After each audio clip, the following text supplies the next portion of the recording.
What's up, everyone? Samurai Gamers here. I am D2. With me is Green, and we have put together the 8th edition of our tier list, and we want to go over our picks for you now. And Green, it's been nearly a year since we started doing these tier lists. And indeed, just under a year. It's been almost exactly a year since we started covering Arena of Valor, but I think our first tier list was mid to late November. So yeah. Yeah, when we didn't know what the heck we were talking about. Oh yeah, not even close. Well, maybe a little close. Maybe a little close. Anyway, we're going to go over this one, and our overview is somewhat straightforward. There's less changes than before. The only real big things, we brought back the SS tier. Now, it's kind of defined a little bit differently. Obviously, it's just semantics, but essentially, our old SS tier was like, these heroes are broken, and you can't counter them, and just pick these heroes if you want to win. And now, it's just like, well, there's a clear enough difference between SS and just S that we made another tier, but they're not exactly broken like the old SS heroes. Indeed. Anyway, also, we did not put Elsu in this list, even though he is out on, I believe, Taiwan, Thailand, and now Malaysia, Singapore, Philippines. But, indeed. And even though we say that, you know, this includes heroes from these lists, or from these servers, it's kind of hard to get a grasp on him at the moment. And personally, I like to see more pro matches before I can really place a hero. And right now, I would guess he would probably be somewhere between 1 and SS. I don't think he dropped anywhere below 1. The biggest thing about LC right now is that he's extremely hard to play. But if you can play him, he's downright just disgusting. So, oh, it's pretty gross how much damage that guy can do. Yeah. Any case, so the first note I had here is talking about the side laners. This has kind of always been the case, but absent anything else to talk about, I might as well emphasize it. There's just so many top tier heroes. 14 of the 24 in S or SS are side laners, and when you talk about the other roles, it's just kind of like a spattering, like, you know, 3 or 4 mages, 3 or 4 junglers, 3 or 4 what have you. But the side laners are just all up in there. And even heroes like Emily, Azzen'Ka, Wonder Woman, Irie, Valheim, we were considering for a moment whether it should be an S, and we kind of drew a fine line, a very fine line, as far as what separated them. Kind of deciding in the end that if you can't deal with the Kil'Groth, Omen, Lubu trifecta of dueling doom, then we drop 2. Yeah, that's typically the litmus test we did a lot, and there were several that we were torn on if they should be an S or 1, and it boiled down to, well, if we move this guy down, we need to move this person down because they're kind of about the same level, but they feel okay, and there was a lot more struggling than usual. Yeah, a lot of, well, just wishy-washiness about our current tier list. We're going to be completely honest, where some heroes, you know, we talk about people or heroes from tier 2 above being professionally viable, and the ones actually in tier 2 are kind of more niche picks, whereas the ones in 1 and S and SS are ones that you see all the time.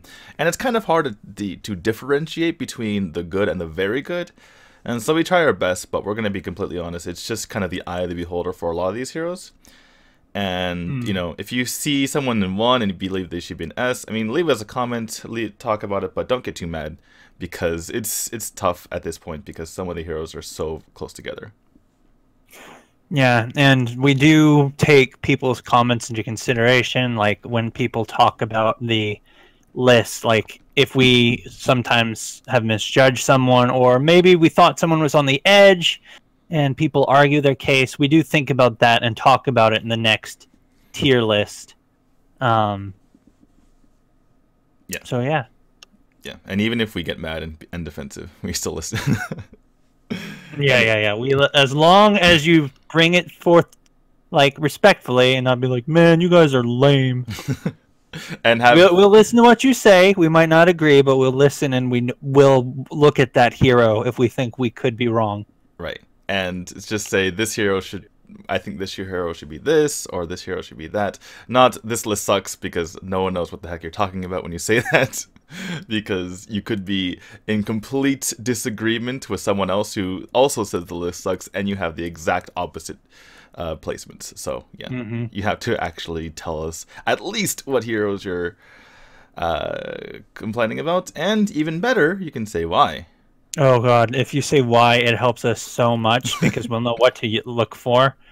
Because there have been, especially with some of the new heroes, things that come up that we just don't think about, but then someone will say a build or some strategy and we're like, oh no, that's really good. Which will change how we look at the hero. That said, there are heroes that we are very have strong opinions on. In particular, myself, because I've been casting a lot of the RPL and GCS as volunteer English streams on my channel, and you can check that out at twitch.tv at DTwo, twitch.tv/D2HS, by the way. But anyway, those heroes aside, you know, it can be wishy-washy, but yeah, there are certainly heroes we do have strong opinions on, and that's based in what we've seen on not just the ladder, but in multiple professional matches. You'd have to be a pretty impressive order to get us to raise Toro. Although, getting off topic already here, but I did see a Toro win in a professional match, and so he doesn't have a 0% win rate. It's just much, much lower than everyone else. Yeah, well, that was just a bizarre match where the opposing team picked both Mina and Pyrrha, and my head almost exploded. But yeah, that was just the debated match of the decade. In any case, last couple things. The fact that it's really top heavy. There's so many heroes at the top. It's not like a bell curve where there's heroes in the middle. All of the strong heroes are concentrated at the top, which means that you can pick from like 65 or so heroes and you're still going to be able to win on ladder. So if anyone says you're picking this person, that hero sucks, then just show them our tier list. They're all fine. They're all good, which is weird. It's weird to think about because we come from MOBA backgrounds, at least to a certain extent, and to have so much balance, but at the top is kind of strange. Yeah, to be fair, I feel like Tencent tries to balance that way. It always feels like they're trying to get people up with all the popular heroes rather than ever trying to bring anyone down. Right. It's very rare that you see people get nerfed unless they're silly high. Right, and when they do, it's like, we'll nerf you a little bit, and then if they're still strong, we'll nerf you a little bit more. And then they'll continue to do that until they feel like they're not completely broken, but sometimes they're still pretty good, which is nice. In any case, last thing I want to point out is that this is a tier list, not a meta list. Like we mentioned, there are certain heroes we have strong opinions about, even if they're not played on the ladder. Like, for instance, I would imagine a lot of people thought that Lubu was not very good because people stopped playing him. But one reasonable buff, and now he's ridiculous. And you will see a lot more Lubu in the future because people are catching on, particularly in professional leagues, that he is really, really good. Yeah. In any case, without further ado, and without further defending our list before we get to it, let's actually get to it. All right, Absolutely. We get to start an SS this time once again, and there's no DC men up here. Got a bug in a tree. That is true. We have a bug and a tree in tier SS. In any case, let's start with Yevheneth. He is pretty nuts. The thing is that in the professional ranks, people actually thought he was nuts for a long time too, and kind of played him past the point of his viability, right? They would just, whenever he was available, it doesn't matter what composition it was, they would just snap him up if it was the third round of the draft. Like, oh my goodness, Yevheneth has fallen this far, let's pick him up. And then he would just end up losing because people have found out how to play around him. Now, that's still not quite the case on ladder, where he is ridiculous and he can fight 1v2 or 1v3 and come out ahead. So yeah, right now he's an SS. People might learn how to play around him, but that's based on pro play, and not everyone's a pro. So we're just stating what the state of the game is right now, and he's way up there. Oh yeah, he's both in team fights and when dueling. He's crazy. and he can play effectively in the Darkslayer lane, and he can make a pretty good support. All of this together makes it just nutso. He can trade with the best of them, walk into the bushes, rub the grass on his body to heal up. If dueling, he can turn into a flat cannon and just punish people for daring getting close to him. And if he needs to run away, after doing so, he can rush away with his tree dash. He's crazy. He is absolutely crazy, like you mentioned. So, we'll just have to see if people do indeed get used to him. If not, we'll keep him up here. If so, then we'll drop him down. But this is kind of like a weird situation for our SS tier because they're better right now, but they probably won't be soon, which is, again, weird. Alright, let's move on to Criknak. Now, Criknak jumped from 1 to SS. Now, the part of it's because we try to not have very reactionary tier lists. We try to have ones that last and not change them every week or so as the meta around it changes. Again, tier list, not a meta list, since we do go by hero strength. But Criknak in particular, he just started jumping up as he's always been pretty good, but his viability just got boosted so much by the fact that people just really needed a killer assassin. I mean, literally someone who can kill very quickly. And he fit the bill better than anyone else. Yeah, and that, along with the changes and consistent buffs to his damage output, has turned him from being, earlier in the year, a lackluster damage dealer who only benefited from being able to turn into a tank, to a nuclear missile with scarab wings. This guy can go in there and absolutely wreck fools.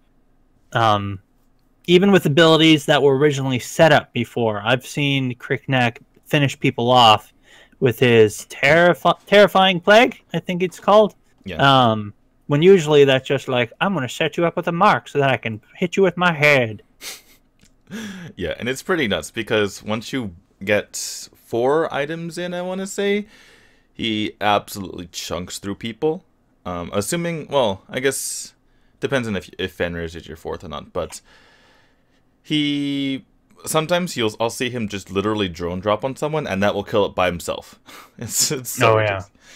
And the thing that's crazy that's causing Criknak to be so good is you'll see this in professional leagues. Some of you guys probably watch the Valor series, but I've been commenting GCS and RPL, like I mentioned. But you'll see otherwise very tanky heroes, whether it be, Roxy, Xenial, Arum, even Arum, right? They'll be out in the lane just dueling because they're not used to a jungling assassin come by. They're used to marksman, and they can just walk away from marksman. And all of a sudden, Criknak comes and kills them no matter how tanky they are. So that's been a huge deal, and the pros still have had trouble dealing with that because he's just so lethal and can kill you from ridiculous places because of his mobility. So if you're having trouble with him on ladder, just build him very damaging, go all in and just wipe people out and make sure the late game never comes, because once you get to the late game, it's kind of dicey. You kind of have to just hope you trade 1-for-1 with the backline, but the point of Criknak is that it never gets to the late game. And you get the satisfaction of absolutely punishing those insta-locking Valheim and Yorn players. So have a lot of fun there. Valheim a lot harder to kill than Yorn, but yeah. Anyway, let's move on. Tier S. So, lots of people in Tier S once again. We try to mix it up as much as possible and drop as many people as we could into Tier 1 that we felt necessary, and maybe move people to Tier SS. We considered some heroes, but in the end, we couldn't really move these out of their place. Now, Koresh, I believe, is moved up from Tier 1. Part of that's just because he's been ridiculous in the pros, but also because it's just there's so many developments have taken place, right? He can now play in the solo lane, which allows for him to flex onto certain situations, which makes drafting easier, which makes so that you can just install a Crest in your Platinum game and probably have a role regardless. And his ult comes off cooldown very, very quickly, and it's kind of nuts. Yeah, the biggest thing for me is his ultimate, with how influential it is, how strong it makes him, how beefy he is, and how intimidating that huge, I couldn't think of the word, fish-like form is. You can really rip up the battlefield, and people will have a hard time escaping, a hard time living, and a hard time fighting. So he's just become an absolute nightmare. As we go through this, let's also talk about where we feel they are within the tier S. We don't like doing things like S plus or S minus or, you know, what have you. S.76. But we should say that Crush is pretty solidly an S. He's like he's just exactly S. When you think of tier S, you think of Crushed. You think of big fishy muscles. Absolutely. And another thing, last thing about Crushed is that he benefits from some of the strengthening of other heroes, because he combos well with Jinnar. You metamorphose them and then you exuberance them and they're all dead. Other heroes like, you know, Kriknak, you metamorphose them, they're all stunned. Kriknak, he kills the rest of them, stuff like that, where he has a lot of good synergy with the heroes that have gotten stronger. All right, the Flash, he's kind of the bottom part of S. We weren't that close to moving him to 1, just because if you're good at him, then he could just cause so many problems in ranked play. He's not nearly as good in professional play, but again, ranked play is different, and if you're good at him, and usually the games in ranked play are pretty discombobulated, you can kill people pretty easy.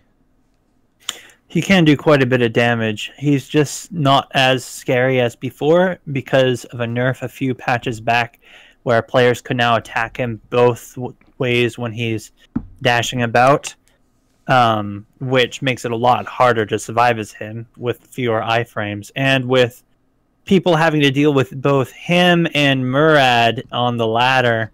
A lot of people have begun to figure out how to trap him, even with teammates. When he dashes, normally someone will stick around his mark to catch him when he tries to run back, which has made it much less reliable in catching people out. The changes to his ultimate also didn't help. What once was a stun is now a half stun, half slow, which will make it less of a game changer in big fights. Yeah, and one thing to mention is that the latest nerf to his movement speed not only obviously makes him slower, which is not good for him, but also it messes with his passive. I know, and it kind of makes it so he has to dash it in order to get his passive off, in a way. And so that makes things a little bit more difficult. You can't just build it up quite as easily because he goes slower. Not now slower than Batman. Feels bad. Not if you build a whole bunch of slick stings. Slick stings on Flash. I think you yeah. Well, you would... I was going to say you can build Zweihander or Frosty's Revenge, but neither of those are the greatest. Flash wants that one big punch, not punches in a row. So he wants Apocalypse, not Zweihander. Unfortunately, the Flash isn't fond of German swords. Sadness. This is bout in the war. Okay, let's move on. Lindis is interesting because with Violet getting nerfed, she is widely considered the strongest marksman jungler. And, well, also Slim's got a nerf as well. So, yeah, she's extremely strong right now.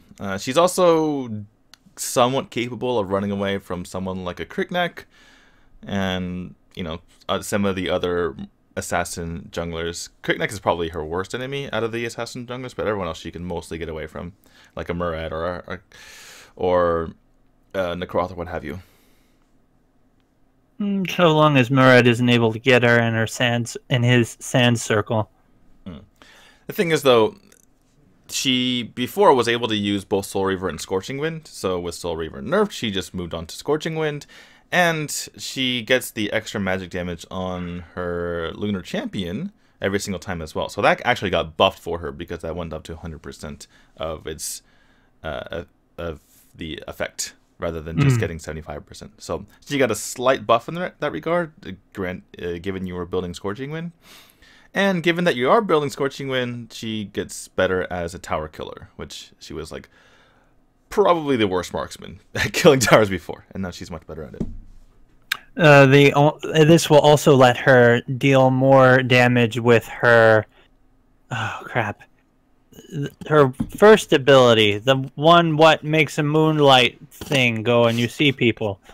Because she'll be able to attack people more quickly, she'll be able to build up to 3 marks more quickly, and not have to rely completely on moving through the bushes to pop out 2 quick ones and then follow up with Moonlight Guardian.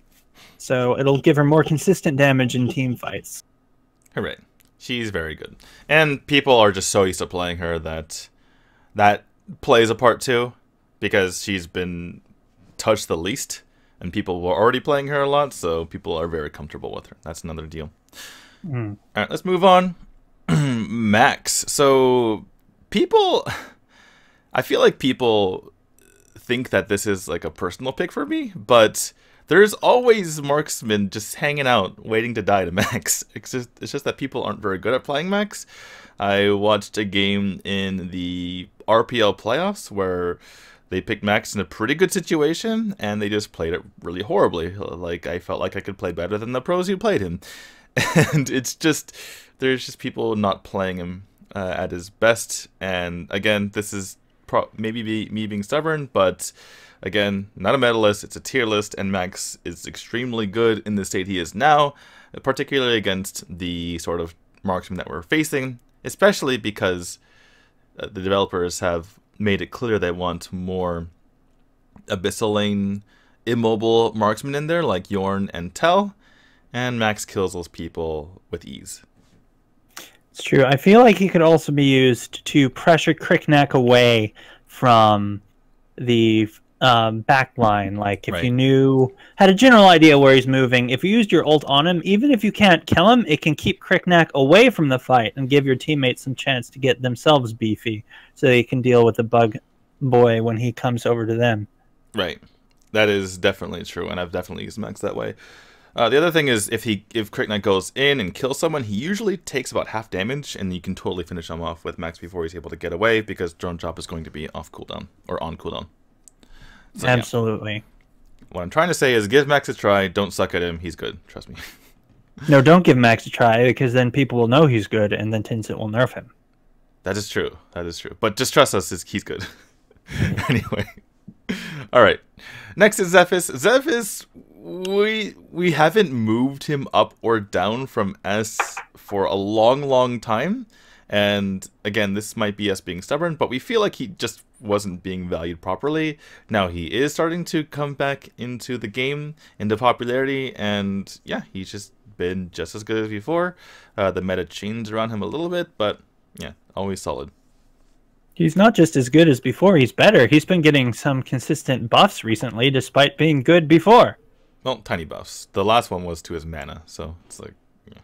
Still, he has mana problems, so if nothing else, that will allow him to give up the blue buff to some junglers, to other heroes while he's jungling. I, at least, when I'm playing Zephys, will have mana problems, but I'm also a stubborn fool who doesn't like to be for anyone.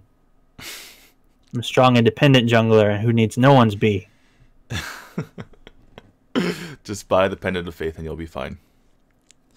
In any case, speaking of Pendant of Faith, we'll talk about that later with Emily.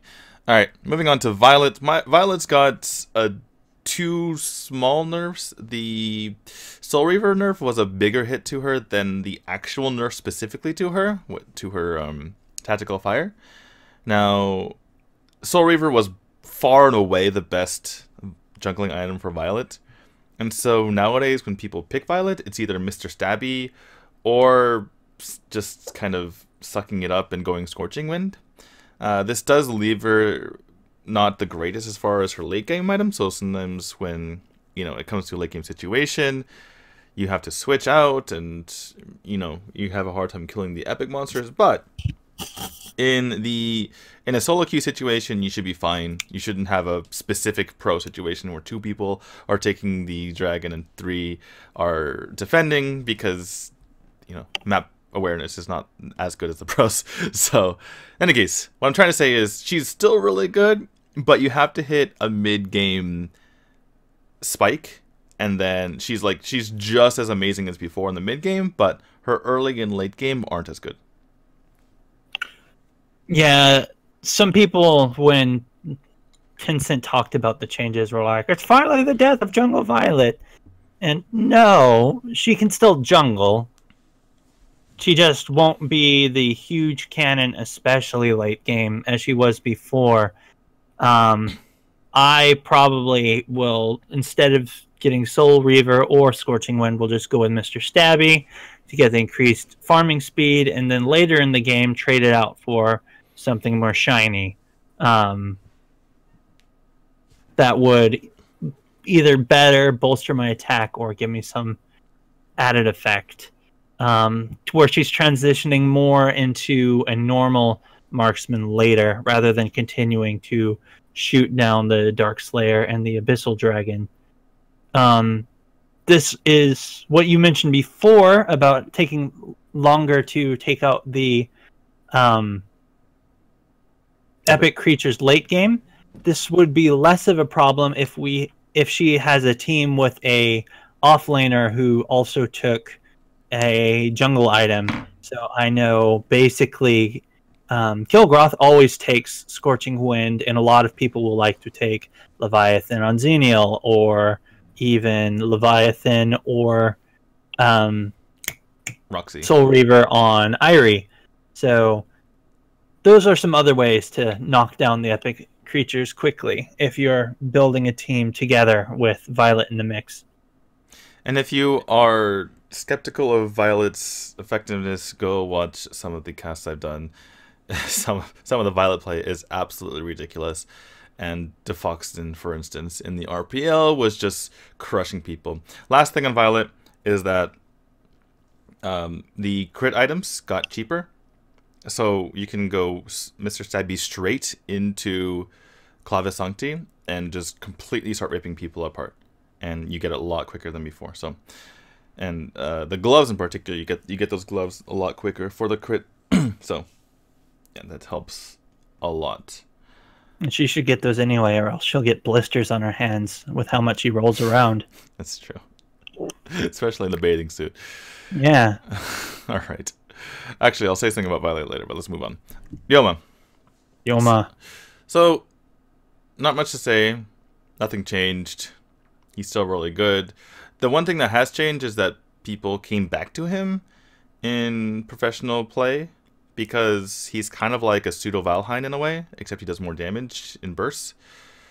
So, for instance, someone like a Marja, he can trade out with someone like an Aurum, he can deal damage to without giving her health back. Stuff like that. When you need someone with long range, or someone who just needs to be bursty, he's pretty decent. Yeah, and he's really good against a lot of other solo laners, given his range, because being able to stun, attack, and then flip away is free trade damage against a lot of heroes who can't do much to people from a range, which can very easily help him control the lane. The recent change that gives him regeneration on minions is a godsend, because it makes it to where you basically don't ever have to go back to base after you hit level 4, which can let you continually put pressure on the lane. And since you are able to harass the enemy without much risk to yourself, this will let you chip away at the tower and push your way down the lane. Yeah, that last point is pretty important, because the fact you mentioned that Yoma doesn't like to duel one, she just kind of gets his damage, flips away, and then 9 seconds later does the same thing. Because he doesn't want to interact with his opponent other than hitting him and running away. The fact that he can heal off of waves and monsters is super important, because he doesn't want to have to get close to use his Spectral anyway. Mm. All right, or at least use it once, but he doesn't have to. He doesn't want to have to rely on it. All right, let's move on. Murad. I am extremely low on Murad as far as his use in professional play. He seems like a very nibbly hero. And by that I mean he doesn't go in and kill people unless he's just way over farmed and they have 0 health and you can kill him with 1 Temporal Turbulence. He just kind of goes in, Temporal Turbulence, chunks him a little bit, and then runs away. And then his team really can't follow up, or if they do, they have to all follow up at the same time. It makes coordination very difficult. And he just nibbles. He just kind of does some damage and runs away. And what you want in assassins these days is someone like Kriknik. You go and you kill him. You kill him dead. And you don't worry about Murad. And also, people have gotten used to Murad, so they just kind of see him coming, or they even anticipate him coming. They're like, well, Murad's probably around here. I see a monster up, and he would be going in this direction because we have a rejective up, and I just want to right. That all said, it's different in solo queue, and he can go nuts in solo queue. Absolutely. He is very much a pub stomp hero. He's very good against a lot of solo players who won't be able to organize against him. I disagree a bit in that I think that he has quite a bit of damage, especially early game. He is more of a snowball hero than some other more reliable junglers. However, I think he can burst down some squishier people. He's really good at getting to the back line. He can control people with his whatever the two ones called. I don't know these skills names.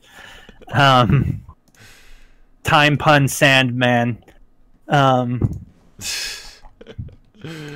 dimension, I think? Or is that the other one? It's another dimension, yeah.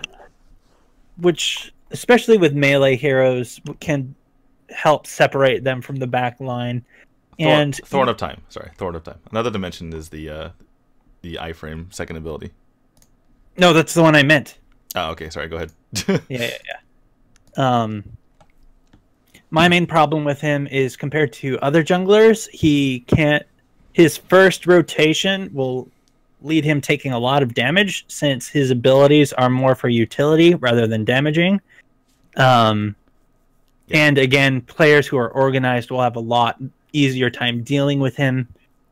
And generally, he has a rather high skill. I don't want to say skill cap because that makes it feel like the high skill floor. Yeah. You have to lose with Murad a lot before you're going to start doing well with him. But I've seen some people playing Murad who are just really insane with the hero. If I were... Okay, here's my advice to you. Do what the pros do. When you see a Murad on the other team, if you can, type in chat before the match begins, or as it begins, or just slam rally, and go invade him, and he has a really hard time, because he doesn't have much damage outside of his ultimate, and his first two abilities do some damage, but then he doesn't have it for a long, long time. It's a really long cooldown on Thorn of Time. Oh, yeah. If you can disrupt his... jungle early, you'll do a lot for your team. One of my favorite things to do is as Grak, just walk over and hook the jungle thing when it's about halfway. You won't kill it, but you'll cause it to restart, which in some ways is better, because then he has to farm it down again. And he probably won't have enough health to get all the way through the rotation, so he'll have to be partway through, which will really delay his jungling. Yeah, and you can kind of do that as Mina as well. Last thing on Murad, I want to mention that if he's good at snowballing and he takes a while to get going, then that's problematic. Anyway, the point is he's still really good in solo queue if you're able to play him, and because people don't know how to deal with him, since we just laid out a bunch of very specific things that people don't usually know how to do. All right, let's move on. Aurum. She's less popular these days, but again, tier list, not a meta list. She's still kind of hard to deal with, and she's a good go-to when you have an annoying hero in the DS lane, where you're like, well, this person, I don't want them to kill on my tower, so you just kind of stick Aurum there. She takes a while to clear, but she can just kind of stand there, and she won't die. Especially with how many good Slayer lane heroes, that kind of improves her effectiveness, because with the exception of people who can deal with her from a range, like Ryoma and Marja, she can keep a lot of them at bay with very little risk to herself. Right. Just make sure you're not queuing into Vilehen or something. In any case, let's go on. Not a whole lot more on Aurum. People know what she's all about. Let's move on to Kil'Groth. For some reason, people were low on Kil'Groth. I was not aware of this. He's always been good. He's still good. He duels well against Omen and now Lubu, since Lubu is back. I don't. He duels well. He clears well. He kills towers. What's not to like? Yeah. Again, this is one of those things where people just played him for a while and they forgot about him, and he's still good. And if you watch the GCS or RPL, he's still good. He's still like not a counter pick, but a pick that you can go to in order to make sure that someone like Omen or Luwu doesn't get out of control. And he's good in his own right. And we've seen, for instance, Liang on Team S&G just completely shift the gravity of the entire map over to his side and still get away. So he's kind of nuts. And after you get a little bit of map advantage, you're going to basically guarantee the epic creatures, since he can solo them from a very early level. Well, the other thing about Kil'Groth is every time I see a good Kil'Groth in a pro match, they're always #1 in gold in the entire game, including both junglers. Because he clears his wave, and then he just walks over to some jungle, be it the opposing jungle, his jungle, doesn't matter. He's just always taking something, because no one can deal with him, not solo. So he literally will just ignore the person trying to contest him going in there. He's like, whatever, I can heal. I can just kill this really quick. I'm going to take it and just peace. Later, bye. I got my gold. I got my experience. And he's always just has this ridiculous amount, and he just, yeah, it's insane. Not to mention that he's almost as good as a marksman at killing towers, where he just jumps in there and, oh, it's dead. I couldn't do anything about it. Oh, absolutely. He and Omen are basically, if he gets to the tower, it's down. Yeah, well, even with sometimes someone's there, and he's just like, I don't care. I'm going to kill anyway. As long as they don't clear the wave quickly enough, he's like, no, I'm just going to ignore you. Can't catch me, I'm a slippery wibbly fish. Yeah, my thoughts exactly. Anyway, I don't know where the sentiment came that Kil'Groth was not good, but he's good. He's always been good. It's not a new development. Believe us, not yourself. Alright, Liliana. Liliana, she was always in our tier S, but public sentiment really cratered after her second nerf several months ago now. But people started to learn how to play her again, and essentially what the consensus has come to is that she has an escape, and that escape allows her to build as damagey as possible. So you don't go into fox form unless you're a badass and you want to finish someone off. Otherwise, you stay in human form and just throw out ridiculous shining lights and just kill people. And if people try to jump you, you can run away. Whereas if you have someone like a Vera, if you build all damage, you'll just die most of the time because you have no escape. Yeah, she's held on to her damage more than any other mage, really. All the other ones that were big when she first came out have fallen. Well, they did nerf her. They nerfed her, but she's still one of the best mages in the game.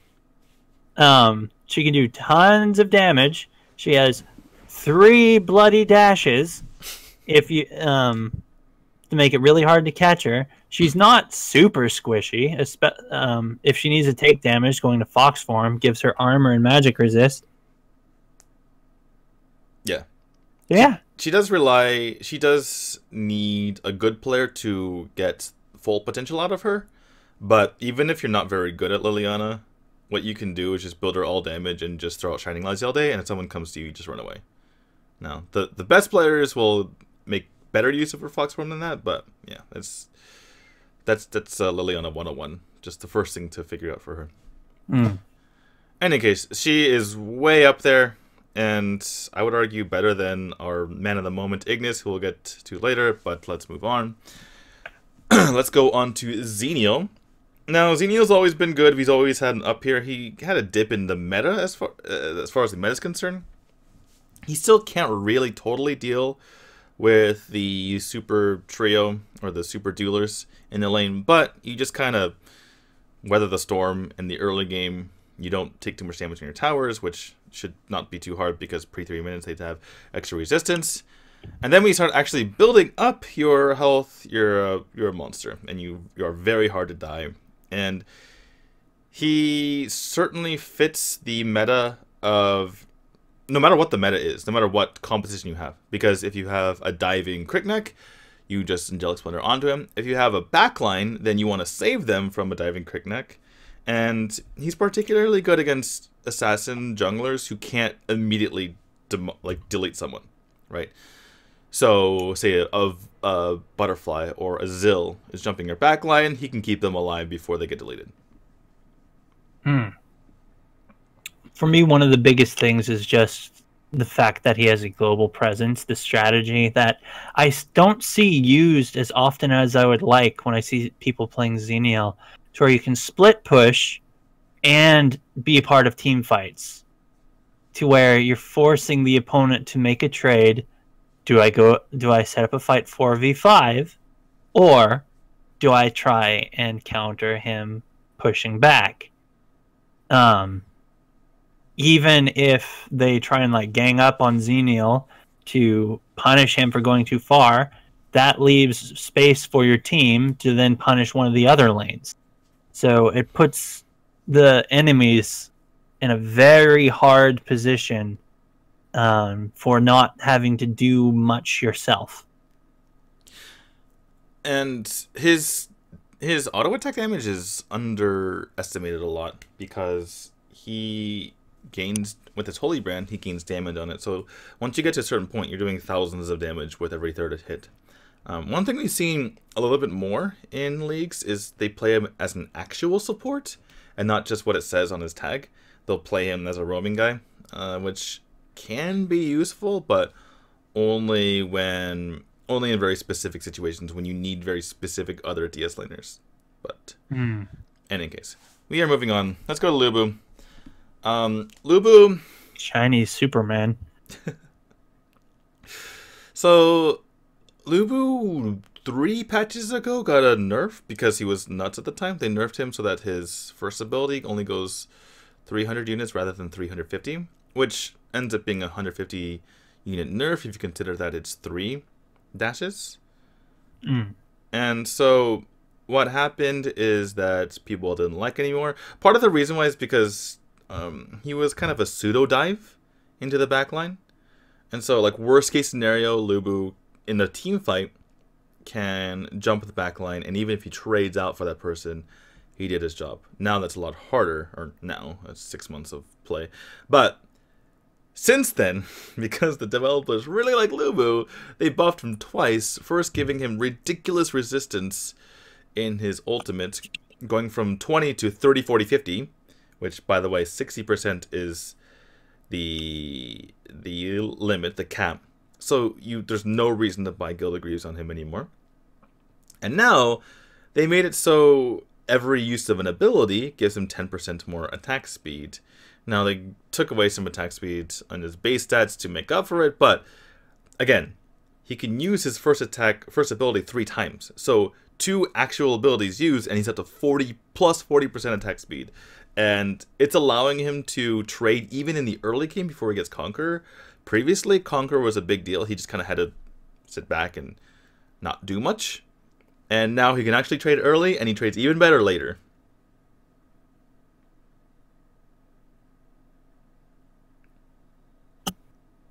This is where you say something. No, sorry. It sounded like you cut out, so I was waiting for the voice to come back in. Yes, he is very good. He was good before the buffs. Then he got buffed, and I was like, oh my. Then he got buffed again, and I was like, whoa, child. And so now we have this crazy warrior who is able to swing out auto attacks all over him, feathers flying in the wind while he's durable and able to knock people up, slow people, not be slowed or knocked up himself, heal himself, and just all around look dashing while he does it. Especially when you have the bathing suit and he's topless. Oh, absolutely. That should make it overpowered, really, because no one will be able to hit anyone with skill shots because their eyes will be glued to your rippling body.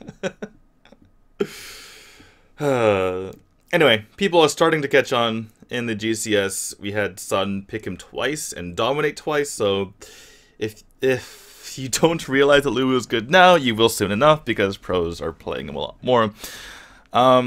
Last thing, from what I've seen in pro matches, every time he's gone against Omen, he's won, and that should tell you all you need to know about how good of a DS laner he is. Because again, Omen was is/was the king of dueling in the DS lane. All right, let's move on to Roxy. So Roxy, she has actually been up and down ever since her buff in the Taiwan and Thailand regions. Because initially, okay, well, if you guys didn't know, her Agni's Grasp is neither reduced by resistance nor purifiable. So it's a ridiculous ability now, but in exchange, they really mashed on her HP. And she's missing that a lot. So much worse of a dueler, much better in team fights. And she's kind of like a Grak in a way, where she just jumps in and guarantees a kill. Even more so than Grak, actually, in that regard. So you go up, you Blazing Shield in, you Agni's Grasp, you Blazing Shield out, because that's another change. And that person's 100% dead as long as your team's there, even if it's the most tanky tank that ever tanked. Now, she's worse in the lane, which makes it difficult when she's trying to go against some of the other DS laners. So you have to be careful with her. She's not the old Roxy where you just kind of stand there, turn on your Wildfire, and you win. It's like one of those memes. Step 1, turn on Wildfire. Step 2, ... Step 3, profit or win in this case. But yeah, she's way harder to use.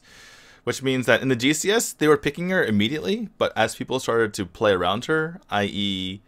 destroy her in lane, she's started to fall off a little bit, but we're keeping her for now because her ult is ridiculous. I agree that she is really good. That change to her ult was both very nice, I think necessary in a way, considering how pivotal it can be to her kit. I think that they were a bit heavy on the stat hits to her, especially since it looks like they're about to hit her with even more stat reductions. But still, being able to grab people who previously couldn't. I've had to play Roxy and do some really careful timing when playing against a Superman or a Kil'Groth, because they could just cleanse themselves out of your hands.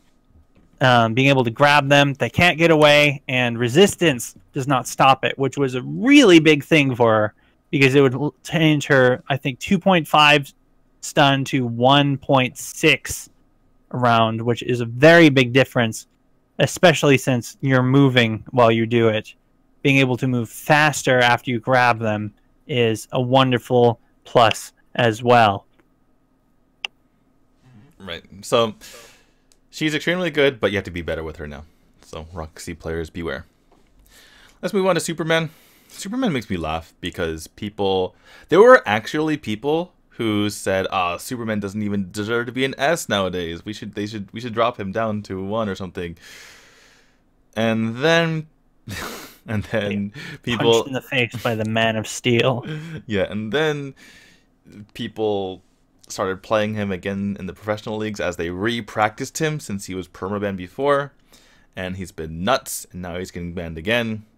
So yeah, Superman has always been good. He was just not practiced for a while, and yeah, he's still really good. Yeah, even like if they, I don't want to give them ideas. Actually, I kind of do because I don't like Superman. But even if they took away his damage, he wouldn't be bad, because being able to push people so consistently is huge, and especially in fights. You can keep them from escaping. You can push them under your tower. You can just push them around because you feel like bullying them. It can't be cleansed. It can't be blocked. And it takes priority over a lot of different control effects. Honestly, the only thing that's keeping Superman from still being an SS is the fact that it's very hard to control him, because you need to use the left joystick in order to aim abilities, and that makes it hard. If you could aim like a normal hero, then he would just be nuts and unstoppable. Oh, yeah. Still. Alright. Move on to Omen. Omen is actually kind of trending down at the moment, but he's still good. and he's still part of the trio that says, if you can't deal with me, then you're not a good hero, kind of thing. Or you're at least not at the very top. And he still kills people, he's still pretty durable, he's still pretty annoying, and he can trap people with Death's Embrace, which is nice when you're trying to pick someone off. But yeah, he's just kind of like, he's just always in your lane. If you're, by the way, I'm not the best Omen player, but I can tell you what I've seen in professional matches, and I can tell you what's the most annoying playing both with and against him. Just never leave your lane. Just read my article on how to solo lane. If you're an Omen, your lane is your priority number 1, number 2, and number 3. And maybe if you can do something else and still reach into your lane, that's fine. But it's so annoying to always have to deal with an Omen in your lane. If he's off trying to team fight and not killing your towers, then you breathe a sigh of relief and you say this Omen's not very good. Yeah, just how well he can take down towers, escape from people once he sees them, and fight if you try to fight him one-on-one is really oppressive. And he's kind of like, well, he's one of the heroes that if you see that he's walking up to a tower and there's no one near him, that tower's gone. You can't save it. The best you can do is chase him away from the next one. Right, and the next tower might be dead as well. Yeah, if you're not fast. If you're laning against Omen, you're going to be living in your lane to try and keep him away. Oh. That said, he can be countered. He's especially against heroes that don't rely too much on auto attacks, or can like properly wait out his untouchable. Is it called invincible? Death's Embrace? Which one? Untouchable? Yeah, the one where he gets his shield and reflects his thing back. Untouchable, yeah. Okay. Yeah, that one. If you can burst or wait to kind of draw that out and then attack him, you can knock him down, but he's still pretty scary to go against. Yeah. I would say if you're going against him, don't ever let him attack you when he has thirst. Like literally, even if you have like half health and he has 1 bar of health, he can still kill you. Because what happens is he's attacking, he probably has items that give him regeneration while he's attacking with his thirst on. And I don't think a lot of people know this who don't play Omen, but it resets, it vastly lowers the cooldown on his first and second abilities, which means he gets untouchable again, and which means you're not doing damage to him because it's a lot of resistance. So almost, unless you're like a Kil'Groth and you can kind of trade well, in that case you still need to be ahead. Just don't ever fight him. Don't ever trade auto attacks when he has the red bar beneath him. Just never do it. Yeah. Even if he's low. True damage, folks. Just stay away. Yeah, even if he's low, he's probably still going to kill you. Anyway, let's move on to Jinnar. And this is where I take my victory lap. Maybe 2 victory laps. How many victory laps do I need, Green? I don't know. Just keep going. I'll tell you when to stop. We put Jinnar in tier S last time, and the immediate reaction of multiple people were like, "What? Jinnar S, you're crazy." I don't want Buddha Man in my tier S. And turns out he's really good, like we said.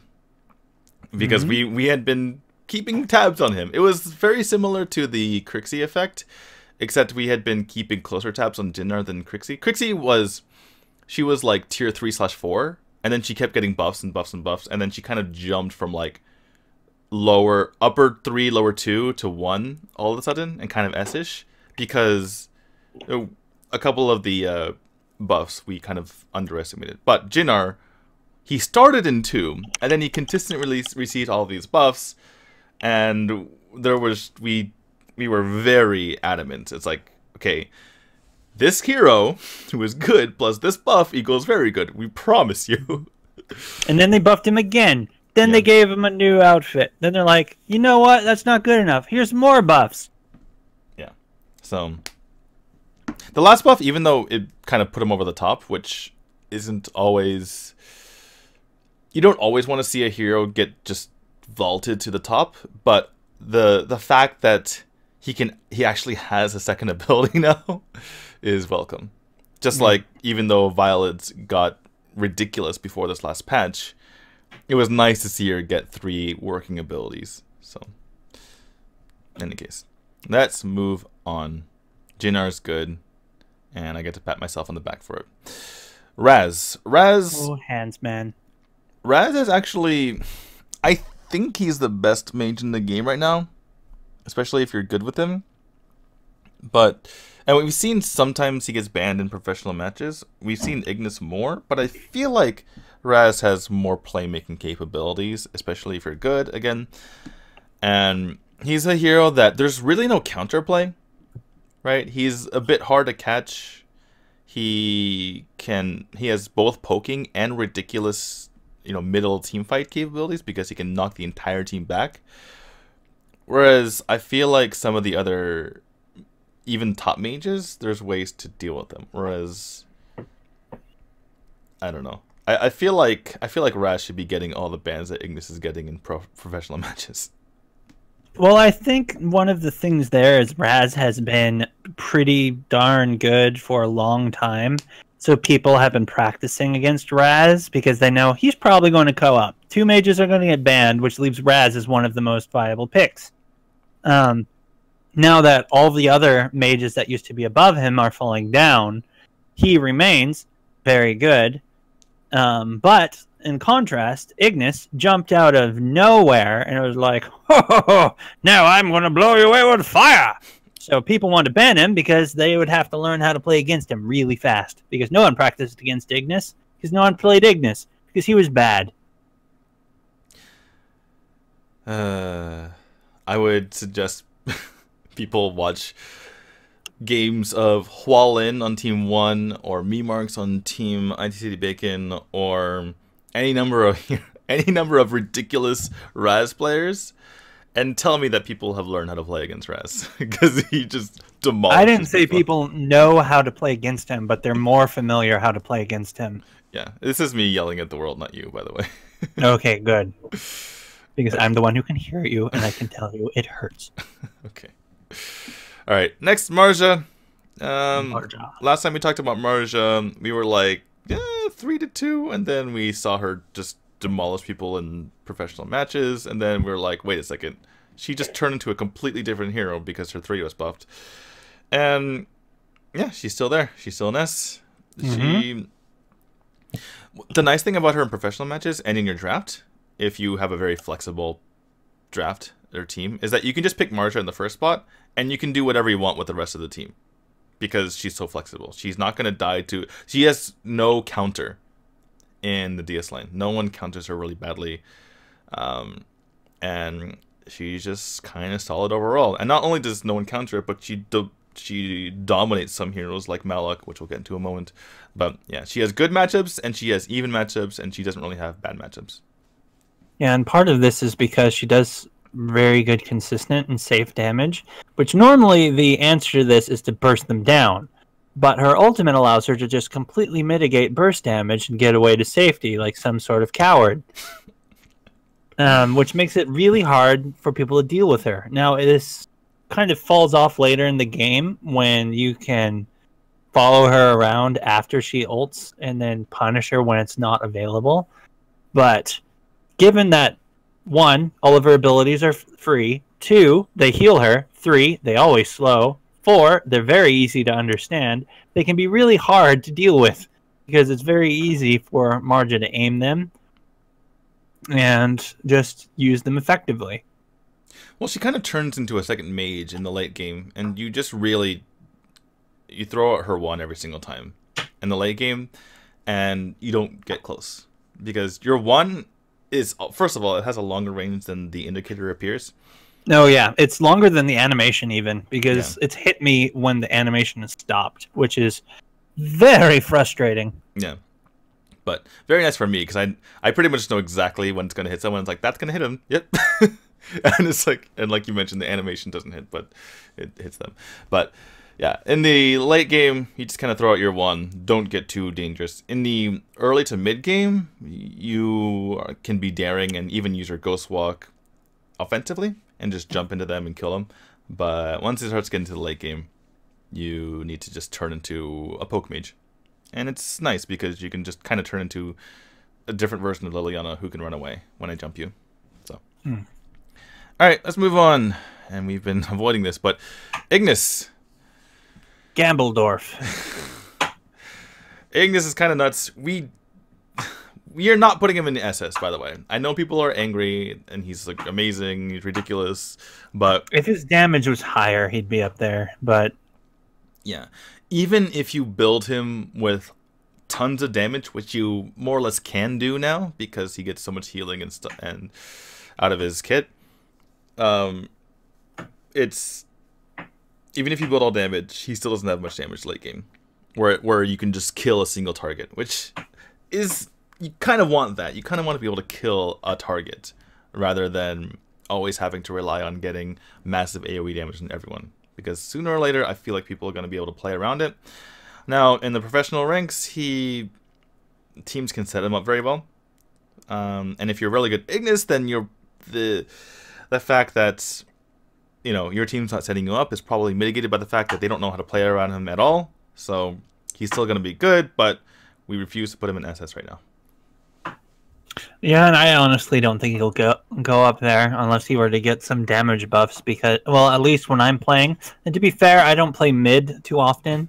I'll see him in mid to late game, and by that time I can either jump him and kill him before he can do much to me, or just get away, because his damage just feels...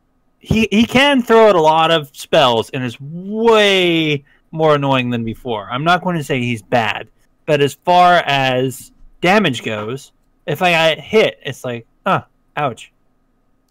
He also has a much higher skill floor than before, because you get less damage in your fire crashes, but you get a lot more of them, and you have to hit him in succession, or else you're just gonna get to have the full cooldown go off, and you're not gonna get your kill. So all those crazy clips you see, like Sleepy or Hanzo or what have you in the professional leagues of just throwing out fire crash after fire crash, when you play them in your actual games and you miss one of those, you don't get another one. So yeah. And this is also caused him to have mana issues.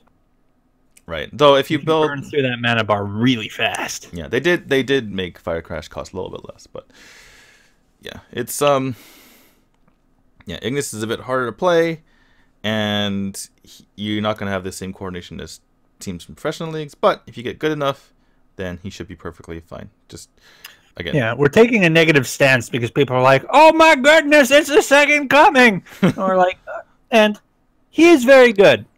Our naysaying does not mean he's bad or even not very good, right? But he's not as good as some people are saying as they foam from the mouth. Yeah. And we're happily putting him in S from 3, by the way. I think it's the biggest jump in the history of our... I think that's the biggest jump we've ever made. The outside, maybe... Marsha made the jump, but Kil'Groth made a jump, too. The biggest jumps were Kil'Groth, Crickneck, and Marsha belatedly, once we figured out that, yeah, it was ridiculous. So yeah, that was the hero that we were... No, I don't think... Well, we didn't anticipate the change well. We moved her up, but not all the way up. We did. Yeah. We probably should have, though.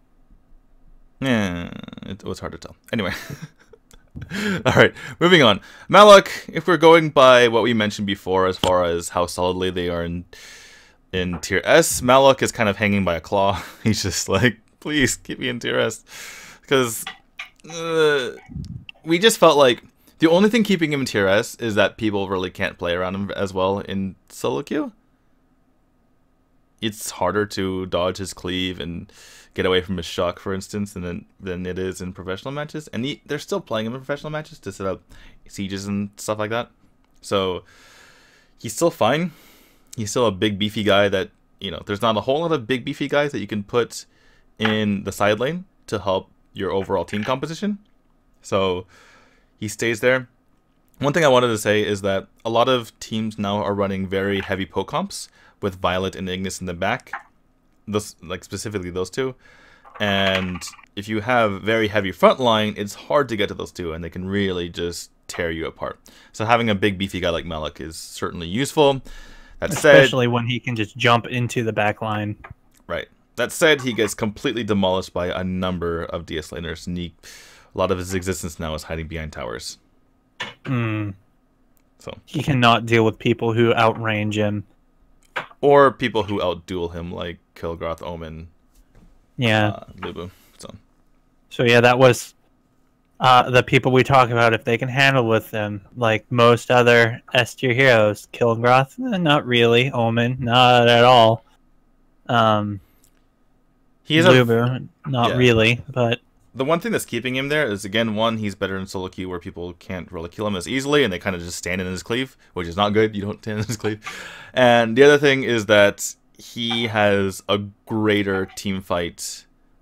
No, absolutely. He's way better at team fights than most of those other power Slayer laners. So he's much better at transitioning, and you'll get less people yelling at you like, "Get out of your lane!" Alright, in any case, let's go on to Scud. Scud is one of the other heroes that we have towards the bottom of S. We kind of kept him in there. He can't really sort of deal with the super duelers, but he can get to the backline and kill people, so again, he has a very nice team fight aspect to him. And every time I think of dropping him, I imagine in my head him completely blowing up someone, so I'm like, I don't know if I can drop him.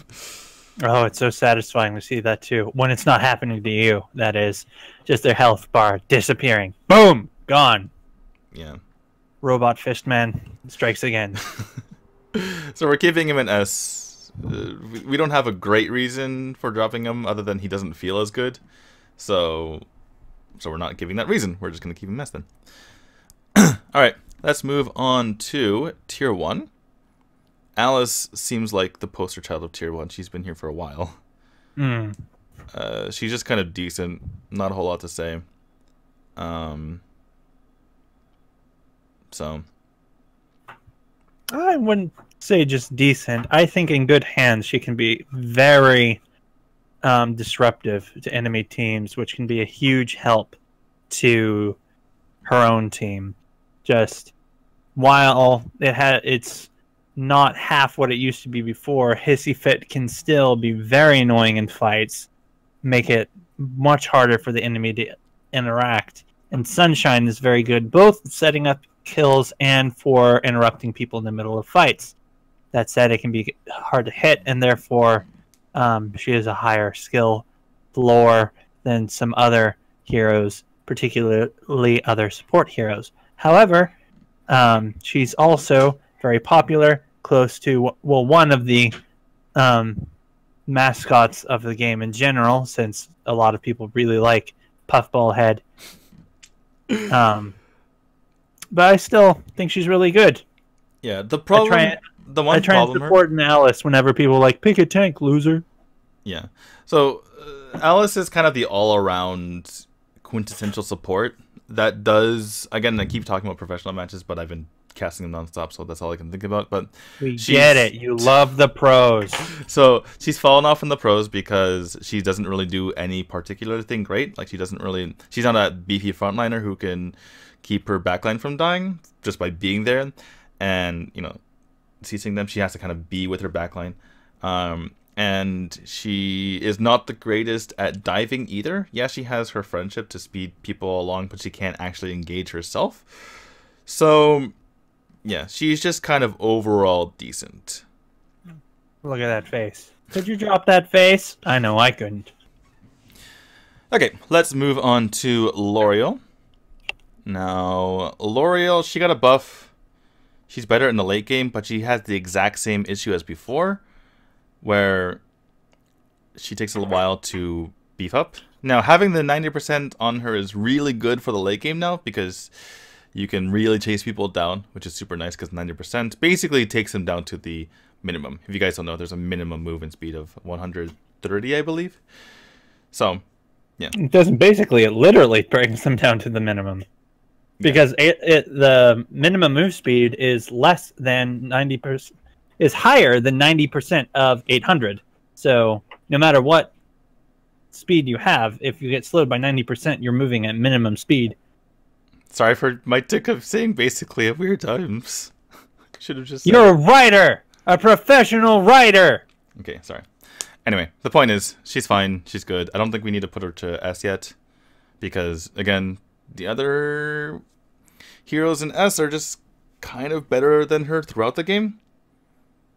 Yeah, my biggest issue is just how long it takes for her to get up to a strong level. And not only does this make it take longer for her to contribute in fights, a big part of being in the mid lane is going to the side lanes to help gank, and she can't really do that early game because she very well might die as well instead of the opponent. She can. I think that some L'Oreal... I think people have stopped playing L'Oreal, so they have... She can, but not as well as most other mages, I think. Right.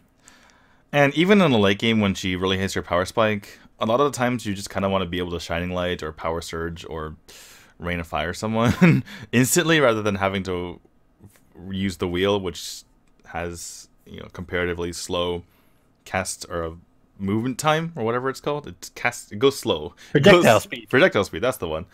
And it's not as long as those. So yeah, even in the late game, she doesn't have quite what those heroes have. And if people run away from her smite, then they're fine. That said, if there are in her smite, then she's ridiculous. So yes. All right, Thane. Let's move on. Thane, he got a bigger butt. His butt's big. We were thinking about dropping him. He was pretty poor coming into here in between when we made the last list and this list. So we were about ready to move Thane to tier 2, but then he got a bigger butt, and we like big butts. We cannot lie. You other brothers can't deny. Yeah, he's really hard to kill, and he's very baity nowadays. You can just kind of get in there, and it's very hard to kill him when his passive goes off. And a lot of times that leads to kills for your team because they just can't help attacking a guy when he has 1 health bar left, but that 1 health bar is staying there for a while. Oh yeah, they see that big butt and they're like, I must have it. And so they're after him, but then they realize, no. Next thing they know, they have a sword coming down from one of them and it's quadruple kill. Yeah, if Thane's passive is going off, it's probably easier to kill a full health squishy than him. So just leave him alone. Okay, speaking of buffs, Arthur got also, well, not actually big butt, he literally got armor, so I guess you can't really call that a butt, but it's a butt. Anyway, he's fine. He's very versatile, which makes him better in solo queue than in pro games, which is why I don't see him in pro games, but he's fine in solo queue. He's kind of like a discount Superman, where he runs really fast across the battlefield. He can engage in fights. He can kind of, sort of, duel in lane. He kind of does everything reasonably well. Yeah, yeah. He's able to fill a lot of roles on the mat, in the match. Yeah, and is able to do rather well at most of them. He is durable. He can do a significant amount of damage. He has a nice little bit of control in there for a nice little bit of flavor to our spiky-haired wonder. We know just how spooky his skeleton is, which also makes me feel better about him. And he throws a little magic damage in there just to keep things interesting. Yeah. And he got a pretty, what looked to be a big buff because he starts at 88 armor rather than 28 or something like that. It might be 96 if you just add level 1. But in any case, it seemed like a huge buff, but having played him, it doesn't feel that big of a buff. It just kind of feels the same to me. So, yeah, there's no way we were putting him in the S at all. Right. Okay, Mina. Mina, we get people yelling at us a lot. Why isn't Mina higher? It's like, yeah, we get it. She's like S or even higher in professional games, but she's not. We can't in good conscience put any really pure supports unless they're ridiculous in S, because you just can't really win games by yourself with that hero. Now, now, if your team doesn't have a support, then she's probably the support you want to pick. But again, your team needs to have good coordination. Now, once you get into really high ranks like Master or Conqueror, then we can talk about Mina being an S. But I would imagine that most people reading this are in the somewhere between gold and diamond. So yeah, she's not going to win games for you by herself.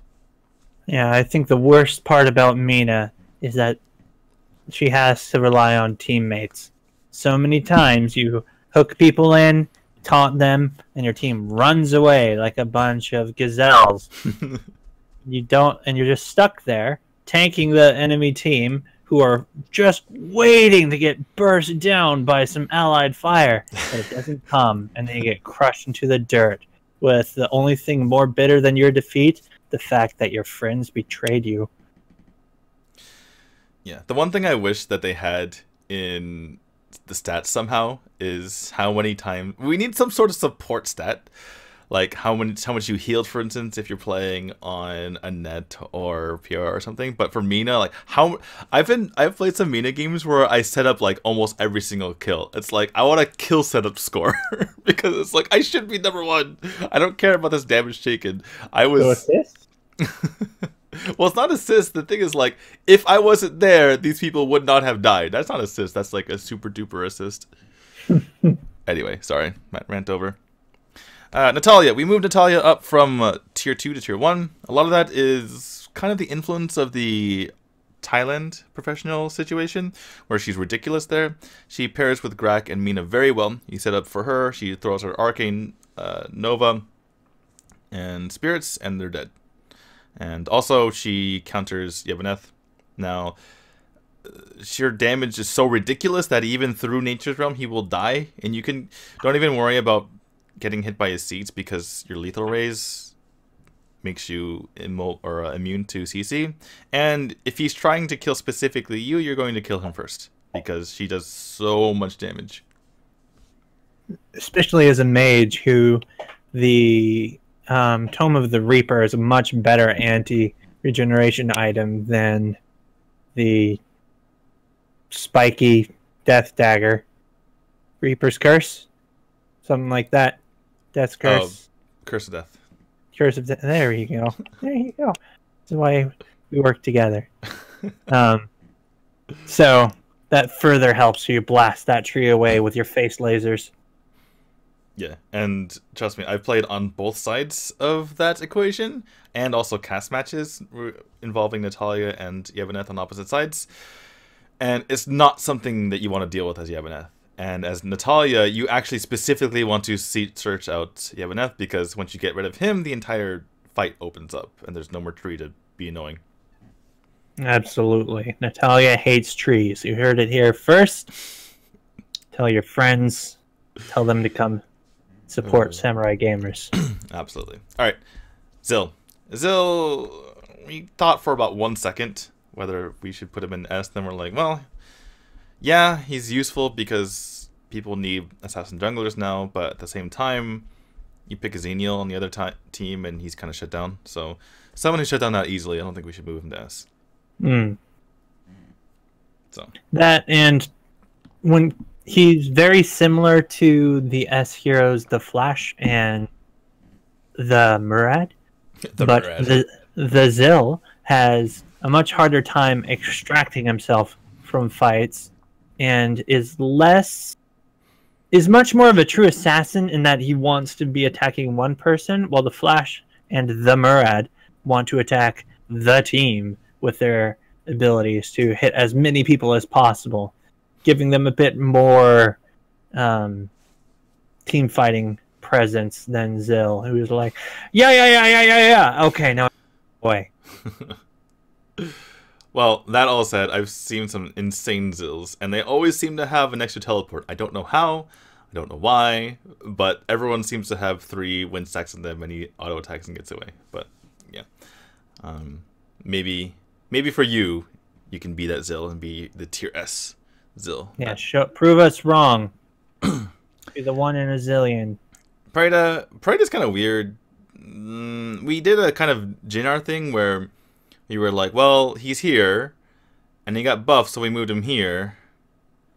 And then he just, like, the meta just passed him by, but then he got buffed again, so we're like, we'll keep him in 1.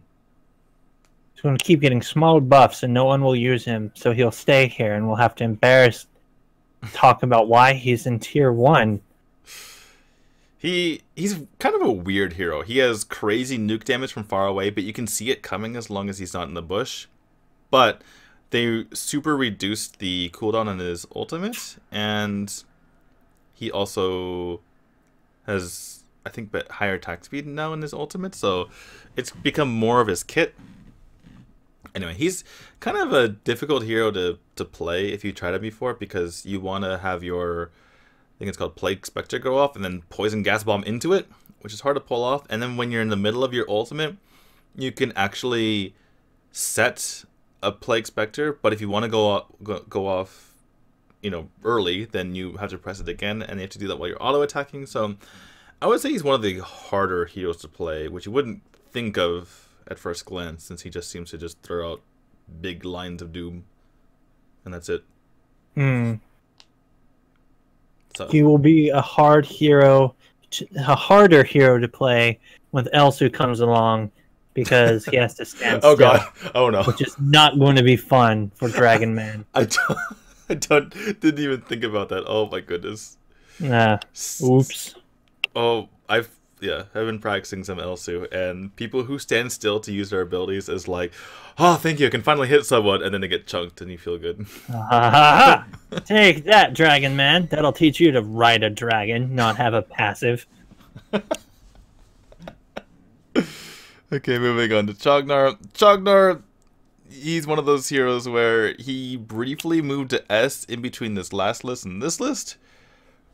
But then he got an indirect nerf because both Roxy and Alistair have unpurifiable ultimates now.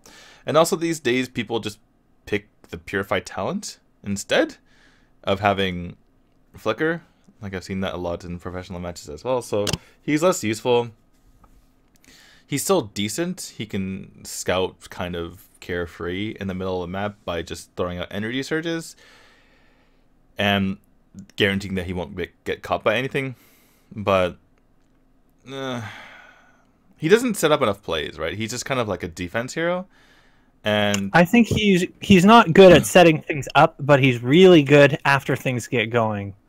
Right. But the problem with that is that a lot of times you just want your support to set things up. And I might be looking at professional matches too much, but yeah, having like a guaranteed kill off a hook or, you know, some sort of stun is super nice, and he has none of that. So he was briefly an S, and we moved him down because even though he can cleanse out things like World Devourer and Dark Dominion, other than that, not a whole lot. Plus, you'd rather just not get hit by those things.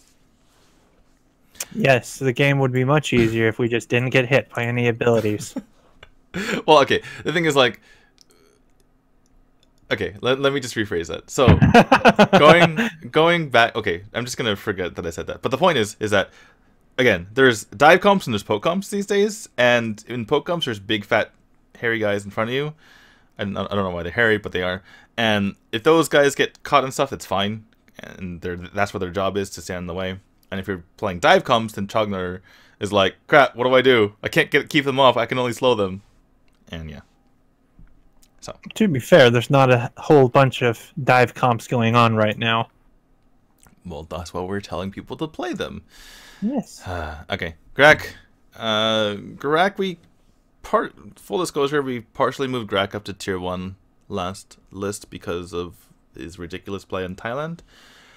Other servers don't really favor him all that much, but he's still really good. And, you know, if you land your hooks, you're going to win the game. That said, if you don't land your hooks, you're probably going to lose the game, but, c'est la vie. That's right. If you can't hit your abilities, you will lose. But, I mean, in particular, another bit of brilliance from D2. Okay. If you dodge their abilities, you win, and if you miss yours, you lose.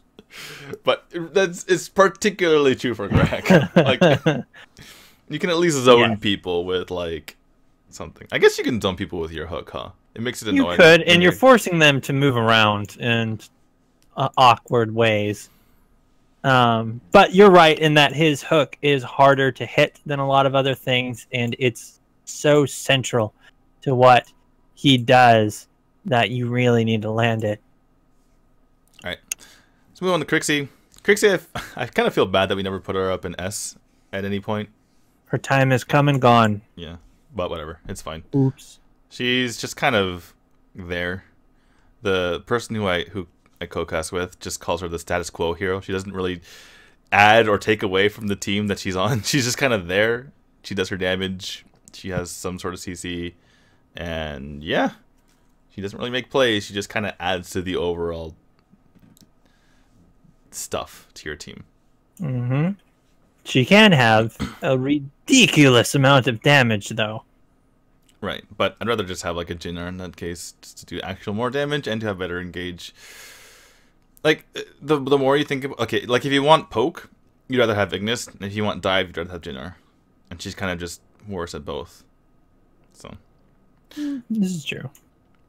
Anyway, she's fine. If you like Crixie player, she'll be fine. Okay, here's where we actually start talking about stuff where we were up and down on people.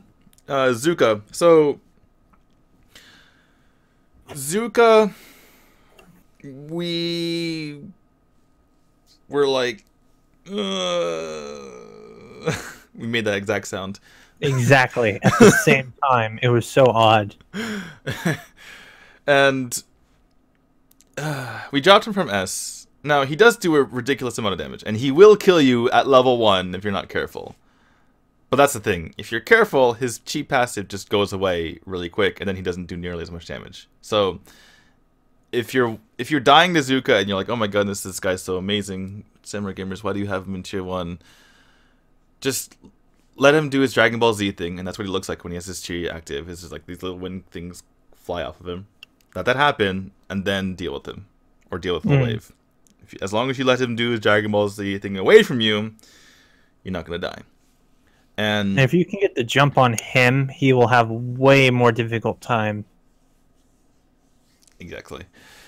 And he's just so squishy. And if you try to build him more tanky, he doesn't have enough. He just does nothing good. He's not tanky enough, and he doesn't do enough damage if you try to build him tanky. So, yeah, you want to build him damaging. Now, that kind of makes me think, with the lack of actual kill you assassin junglers, I feel like the time for Azzen'Ka jungler is back. It wouldn't be bad, I don't think. Especially since he can get ganks in at level 2. Right, so I think that if people start playing him in the jungle more, then he'll have a bit more of a place. But we'll have to see. In the lane, he kind of loses to the best duelers and the people who are good at hitting it from a distance. And yeah, like off the top of my head, he loses to Omen, Kil'Groth, Lubu, Yebeneth, Marja. He can't kill Aram, and then like, yeah, he can kill certain people like Roxy, but that's kind of it. So, anyway, let's move on. Fennec, he kind of just kills towers, and if your team's not coordinated, then you're not going to kill the towers. And if their team is coordinated enough to stop you, then they can't kill towers. He's very nice with something like a Crushed, where you just metamorphosis them away, and then he kills the tower. So, if you really like Fennec, pair with a Crushed. Other than that, he's not nearly as good as his quick jungling counterpart Lindis, because Lindis can kind of flit in and out of fights and deal damage, whereas Fennec has to specifically attack the person that he put Thief's Mark on, or else he's not doing much. So that's true. I would give him a bit more credit and say that he's very strong in the early game, and even more so than Lindis, with the caveat only in the early game, and he requires getting a heavy lead in order to do well. Late game, he's going to be falling behind pretty much any other marksman, and if the enemy team can drag out the game, he's going to have not a fun time.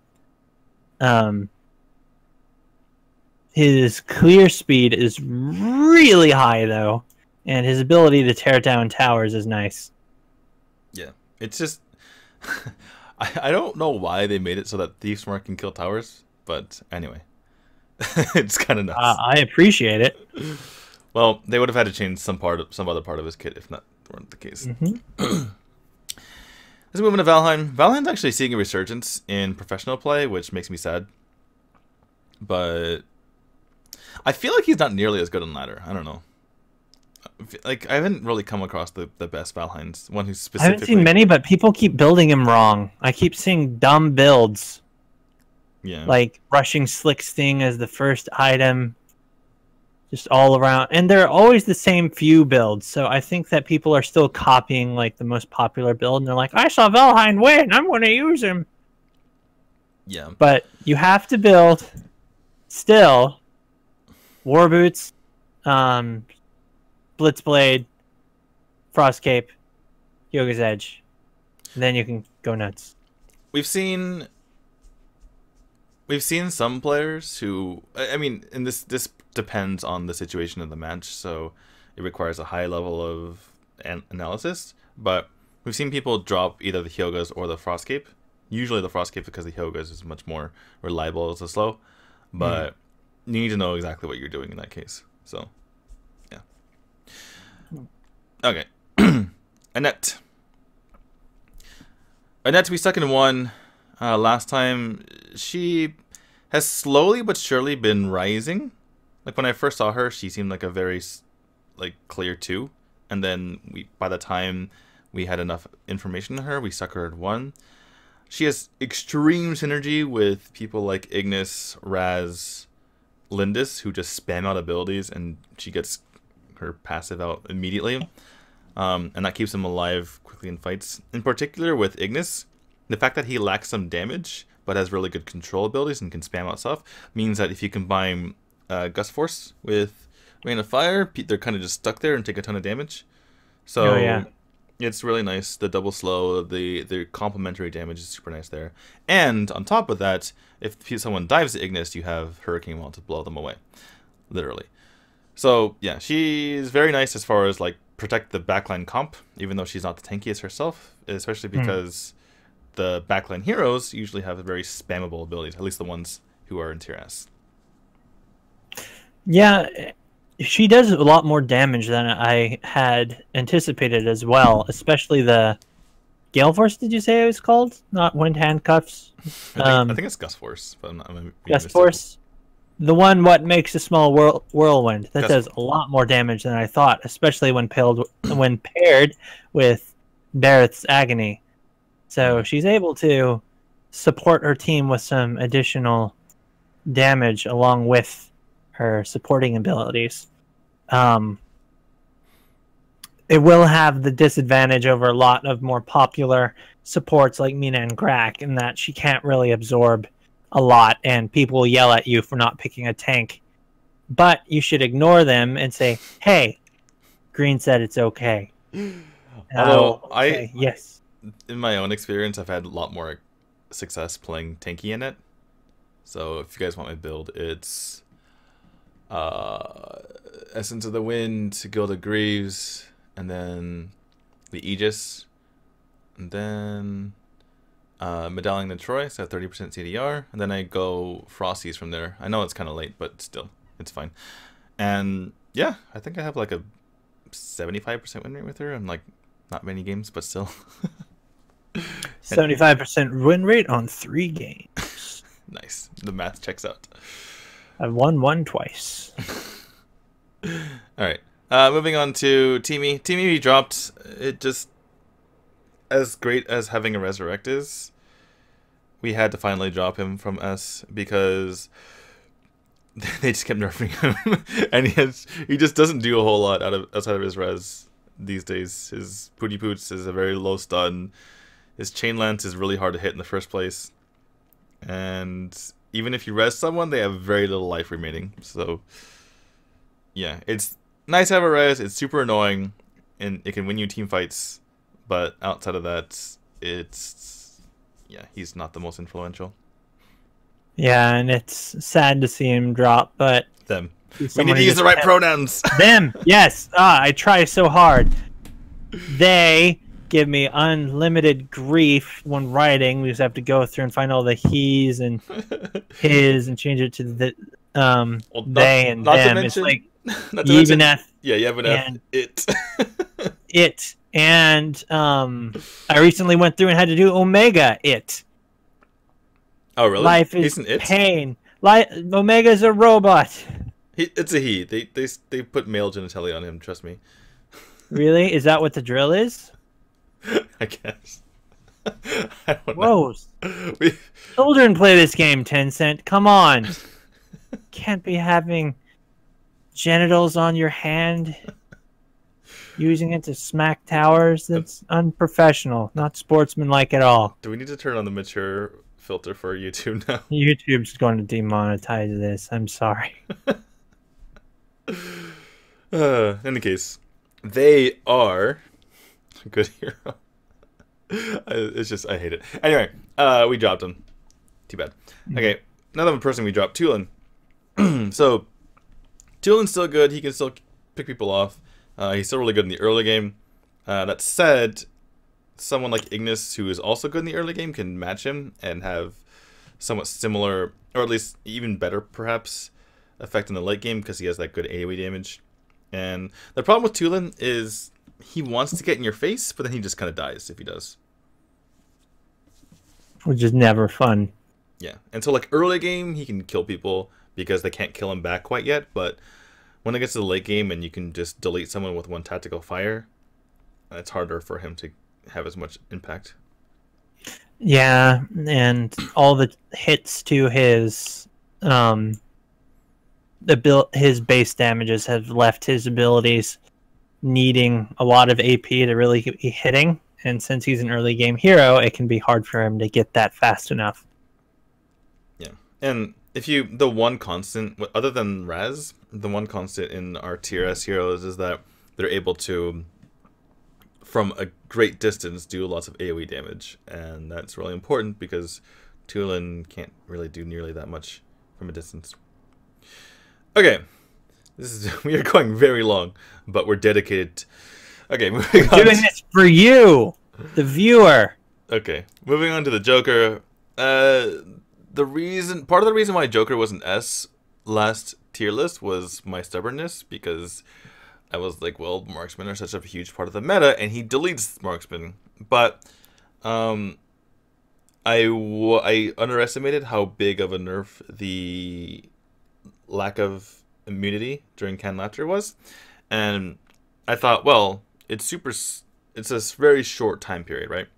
And you're not gonna, it's not that big of a deal. But what you don't realize is that when you're running up to someone, that gives them an opportunity to hit you. And if they're a marksman or some other squishy, because all squishies have less damage, then they're going to chunk you to like half your health or even kill you sometimes before you even get there.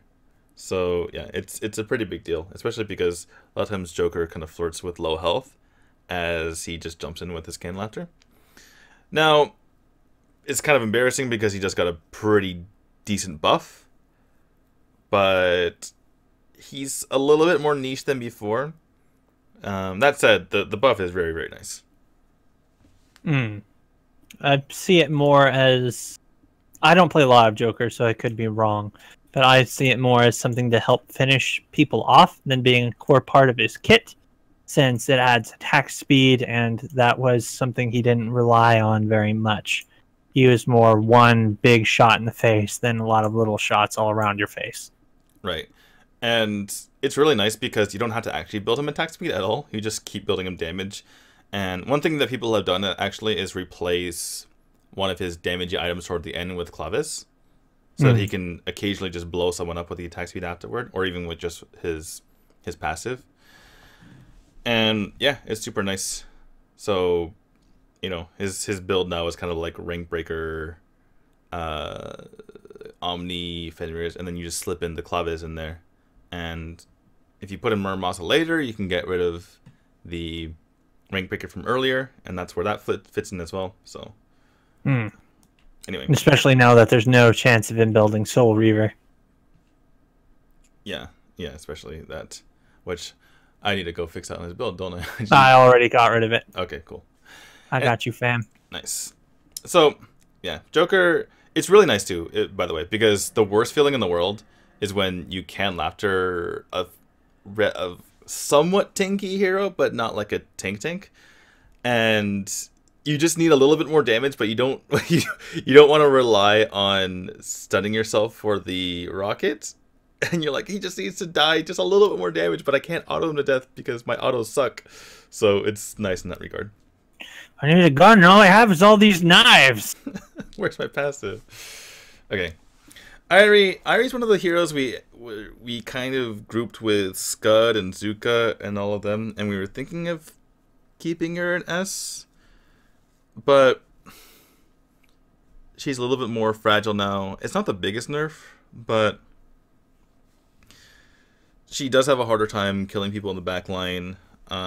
She in the lane, she really can only just clear the wave and move on, whereas she completely dies to the duelers, like we mentioned earlier, if she sticks around.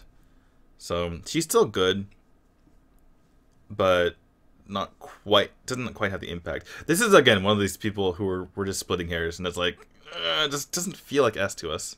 No, she's just not quite S, especially with the changes they made, because they took away some of her durability, which really she kind of needed to be able to duel people.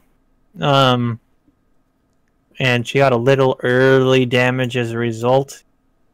So all around, it just wasn't quite enough.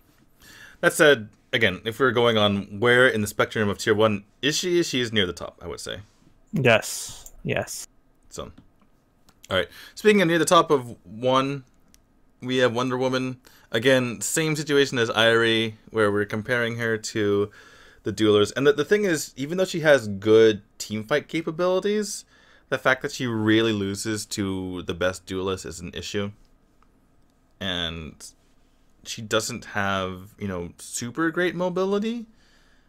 And her teamfights, if you guys remember, her teamfights effectiveness was reduced a few drafts ago, or a few patches ago. Now, this is weird because we're dropping her, but part of the reason why is meta-focused, and not because she herself got worse. In fact, she got buffed. But just speaking purely from 2 patches ago, she didn't get worse, and she just kind of fell off the meta. But I think a lot of it had to do with her people just not playing her. But then, right as people, right as we were trying to put out our list and saying that she's still fine, the meta at that point started to shift towards super heavy duelers in that lane. So, yeah. Anyway, the point is that she fell because of the meta, even though she got buffed.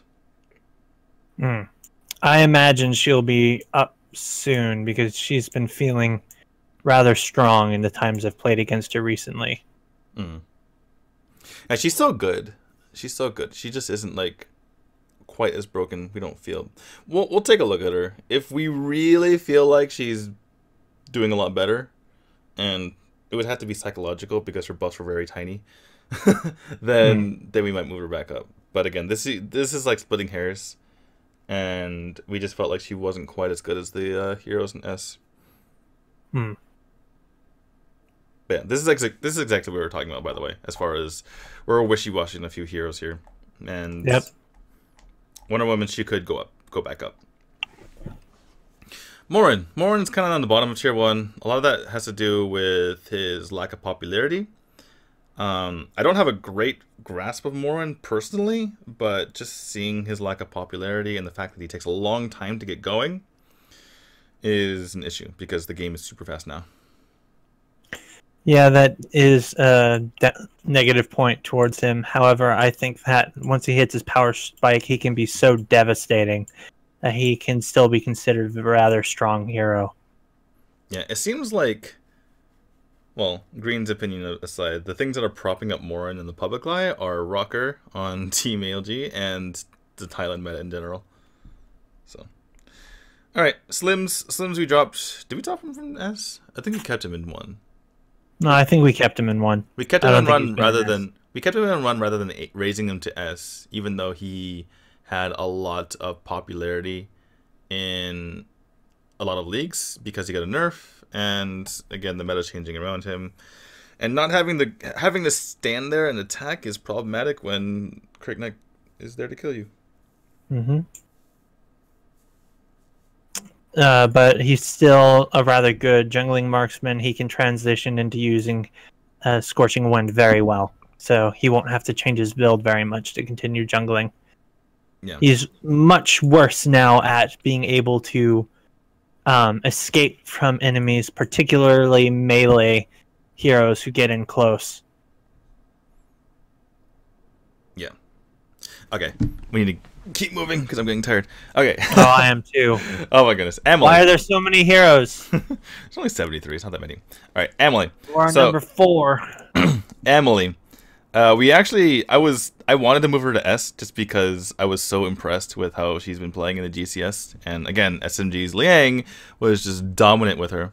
And if you guys didn't watch, he beat Sun, who prior to that point I would say was widely considered the best CS laner in the world, playing Richter, who was first banned in every single match except for that one where he got to be picked. And Liang still beat him. And since then, Liang has dominated on Emily. Other people have picked up Emily as well. We've seen some copycat Emilys who have kind of crapped the bed, for lack of a better term. So she's not quite the S level, but I feel like if people continue to get better at her, she will reach there. And she's a lot more durable now with her ultimate. Being able to safely deal with a lot of heroes that deal out lots of quick damage, like Omen, Kil'Groth, makes her particularly strong. Right. I've seen her get hit with Death's Embrace and 3 people wailing on her, and she gets out alive. And it's kind of nuts. It's the power of a Super Saiyan. Batman. So, we're in Tier 2 now. Batman... He theoretically would fit the mold of a burst damage assassin, but he falls off so hard later that it's just sad. Yeah, he needs to transition into a warrior to be able to continue to contribute to the game, and he just can't do it very well. Yeah, the thing is, in the late game, he doesn't really do anything well at all. His stun is very situational, and it doesn't really do a whole lot after you stun them. So he doesn't have enough damage. He can't really stay alive long enough, even if he is building Warrior E. So he's not doing damage. He's not really auto-attacking like a Kil'Groth, who, you know, could theoretically build tanky and just kind of stay in the fight for a long time. So he really almost just turns into being a ward, since he can walk around invisible and see where enemies are. Yeah. It almost feels like he needs to just embrace the Crickneck role and just build all damage. It kind of feels like instead of transitioning to a warrior, he just should go full damage. And then... But Batman's not supposed to kill people.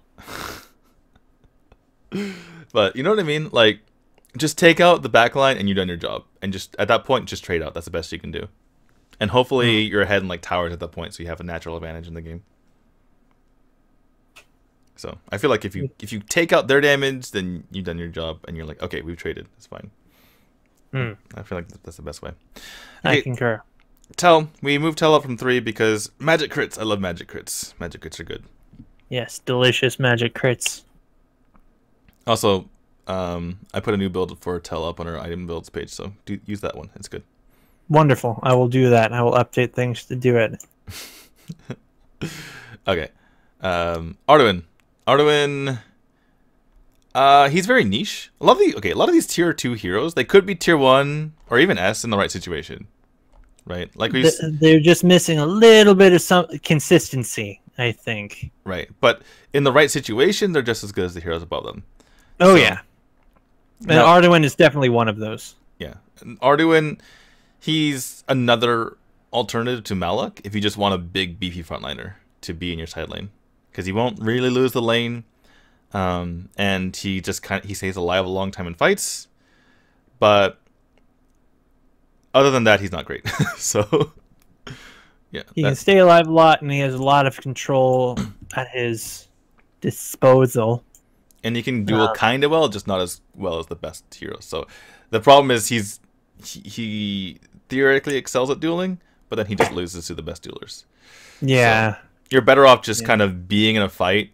you're kind of you're kind of better off just being like an even tankier Kil'Groth, where you're just kind of in the fight, staying alive, and allowing the rest of your team, people, burning people with your shield, looking fabulous. Yeah, and allowing your backline to kill people. All right, Diao-chan. Well, Diao-chan is kind of the exception to the rule, I guess. She isn't really played in professional matches. She doesn't really have that much of a niche role, but she's just really solid if you're good at her. And there's lots of Diao-chan aficionados and mains out there, and she's really annoying if you're good with her. Also, she got buffed, so she can combo much easier now. Yeah, and that's always nice. Her control focus can be really annoying if the person can land her abilities. The main problem is just the person has to be very good at landing her abilities, especially if her opponents are rather mobile. However, I have seen quite a few Diao-chans who can hit enemies very consistently. Right. There is the slight possibility that she moves up in the future, considering her buffs, and considering that there's some people who love playing her. So, yeah, it's much easier for her now to combo her first ability to root them and then use her second ability. But we'll have to see. Kali. Kali is like... Well, she's just the uber poke hero. So, I've seen situation. There was actually a really fun situation in the RPL where Kali, the other team picked. I think it was Violet Ignis, and I was like, oh no, they have a lot of poke, which is that's like the death combo, right? You have the super poke, and then you have the front line, and then the opposing team picked Kali, and we're like, I'll show you poke, and just you want poke? I've been poking since before you were born. Yeah. And yeah, so there's situations for Kali. She's actually better if they have a thick front line, because they just kind of stand in her ult and take it, and then they realize, oh crap, this is really hurting, and they die. So yeah. She's also really good at holding the game out in order to for your team to build up in case you're behind. And she can clear minion waves super fast. Right. If you want to have the second best hero behind Natalia to kill Yebeneth, it's Kali. Sorry, India. Oh no. Okay, Alistar. Alistar got pretty heavily buffed. His ult is kind of like Aram's ults now, except long range. The problem is Aram makes more sense to have herself stunned in her ult, whereas Alistar getting stunned is not the greatest, especially because you can stun him out of it with any sort of stun. And once the patch came through, people on Thailand in the professional leagues went nuts and tried to play him constantly. So I feel like he's very overrated on the Thailand server. But he's very niche, guys. And I feel like you kind of need to have a net with him, or else you just don't have enough damage. I think you can get away with just him, but he's much better with a backup mage going in there. Maybe if Marge is in the top lane, or if you have like Zill or the Flash in the jungle. But he is certainly much better than before. Yes, certainly. Especially because his ult doesn't flicker on and off like a broken light. Yes. Okay, let's move on to Tara. When the Tara change came out, I was like, this is a buff. This is great. You hurt yourself, so you can damage more. But it's really hard to play her now. Like, really hard. And you have to kind of play her like a assassin, kind of. You get in there with like 40% health. You damage people. You kind of bait them into trying to chase you, and then you heal back up. And it's not really worth playing her. You'd rather just play one of the billion other side laners that are really good. So we had to drop her. Yeah, it's a bit too much now with how risky you have to get yourself. And and it makes her one of her weaknesses, which was burst heroes, that much worse because she's going to be dancing around in low health, making herself a very delicious target to bursting people. Yeah. And if you're a Taro main, it's gonna be jarring the first time you play her, and you just kind of die. So yeah, I would say it very heavily makes Amulet of Longevity a much more important item on her. Let's move on to Kil'Groth. Now, I kind of have a bias against Kil'Groth, very similar to the one I have against Murad, and he just You're just racist against people with blades. I'm bladist. Blades for hands. Bladesists. It seemed people looked at the situation and they're like, oh, we need... Or they were saying, assassin junglers are good, let's pick Kil'Groth and Murad. And the problem is they just get in there and nibble. And they nibble and they nibble and they don't kill. And I want people to kill. And Kil'Groth doesn't kill. Now, if people actually build Soul Reaver on him instead of being stubborn and continuing to build Leviathan, then that might be good. But he reaches his spike so late. It takes him like 3 to 4 items to get to a good place, and that's not what you want out of your jungler. Yeah. You need to make him... You need to be very good with Kil'Groth to be able to succeed with him, because you need to be able to take full advantage of his mobility to dodge damage. Because if you can dodge damage, you don't have to build durability. If you're not building durability, you're building damage. If you're building damage, you're killing fools. Yeah, and it feels like he just kind of, when you watch games of him, he just jumps in, takes some damage, and runs away, and he didn't really do anything in the meantime, except just ignore people. So, yeah. And the times I've seen him win since the new patch, and by the way, he didn't get changed in the patch, just the meta has changed. But the times I've seen him win are when he didn't get away in the way of his team. Like, his team won, and he didn't make them lose, basically. So, anyway. Well, some people could maybe prove me wrong if they build Soul Reaver. Just please prove me wrong and play Soul Reaver. I'm sick of the Leviathan and Kil'Groth. Well, okay. I think too many people are just, oh, I don't want to die, I'm going to buy Leviathan, on a lot of heroes who do not need Leviathan. Right, you need to kill people. That's the whole point of assassin junglers nowadays, is to kill people. Alright, Ormar. Ormar, we dropped him last tier list. He's still kind of here. The problem is that there's so many crazy mobile / damagey heroes, and he's not as good as diving as other heroes are, as far as supports are concerned.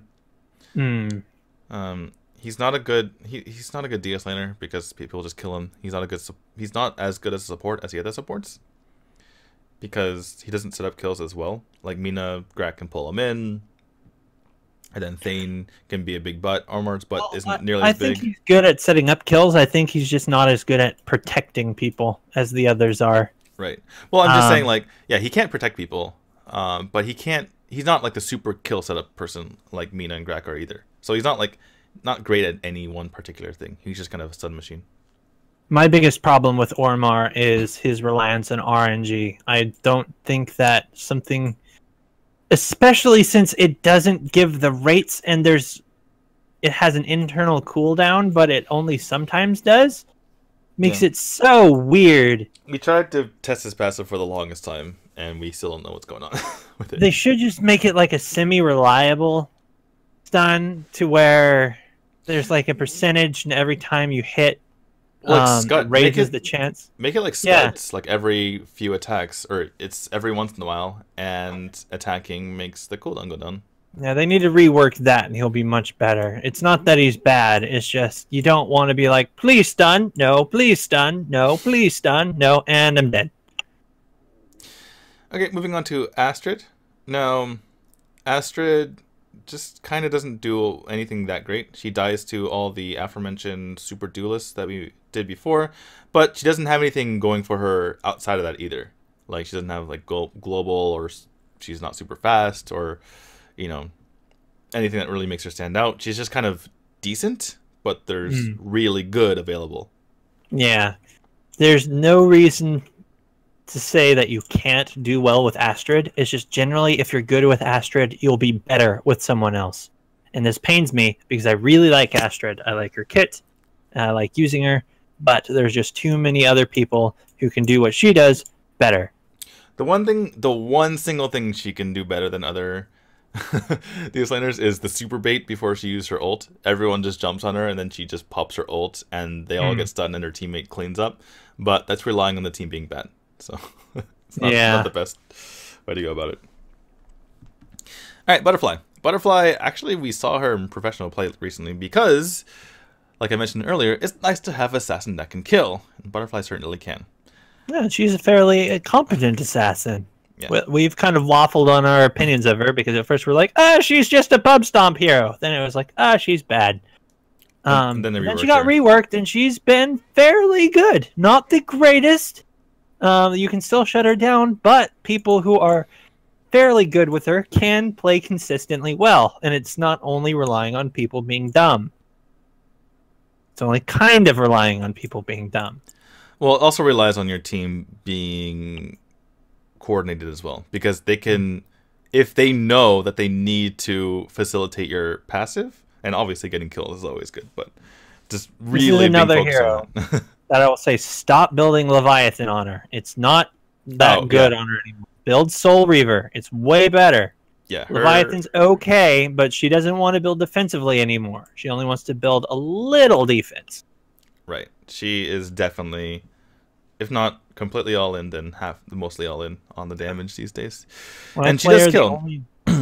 If we can also, I should say, before we move on, Butterfly has a very solid chance of moving up if this assassin jungler meta continues. And we have not said that about her in the history of our tier list. No. We have not considered her for one. Even with me rather liking Butterfly.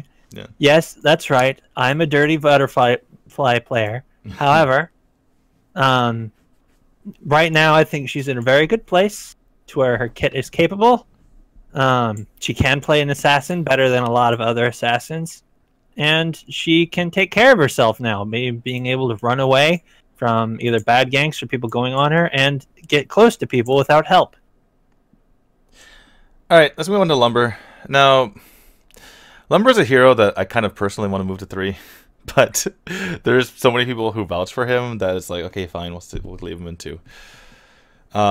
He's good at protecting the backline, sort of, but it's kind of weird because you'd rather, if he's kind of like a thick body, you'd rather have him just kind of get in there in the front lines and have your team follow up. But he doesn't really engage all that well. His ult is nice as like a secondary engage when people are stuck, but if you just try to run in there and use the Earth Splitter, then they're gonna run away. And the shield that you give on your backline, you kind of just rather have Alice's shield at that point. So it's like, he's just kind of okay. But you know, there's some good Lumber players out there, and it's fine. There are, and yeah, I personally think he's better in 2. Because when I think of 3, I think of heroes that are like, you have to be really good or really like the hero to succeed with. And while I don't personally like Lumber much, I've seen several do fairly well with him. I do think he has a lot of problems. One of which is I feel like he's not quite durable enough. Yeah. And this is after like talking up like supports don't have to be durable. He is very much a frontline tanky support, but he doesn't feel that tanky. Yeah, or he should be, right? That's what he should feel like. Especially, if nothing else, his design. Of course, he's a rock. Man named Lumber is made out of rocks. So true. I never thought about that. Should be more durable, but no. Oh my goodness. Okay, let's move on from Lumber. Wisp got buffed. Again, as far as where people stand in certain tiers, she was near the bottom of tier 2. We were thinking of making her tier 3, and she reversed that. Now she's near the top of tier 2 because of the buffs that she got. It makes her much easier to use. Just feels good. Honestly, yeah, much more reliable marksman now. Oh, have you tried playing her? Her 2 is actually an ability now. I love when they do that. I love when they actually give them abilities.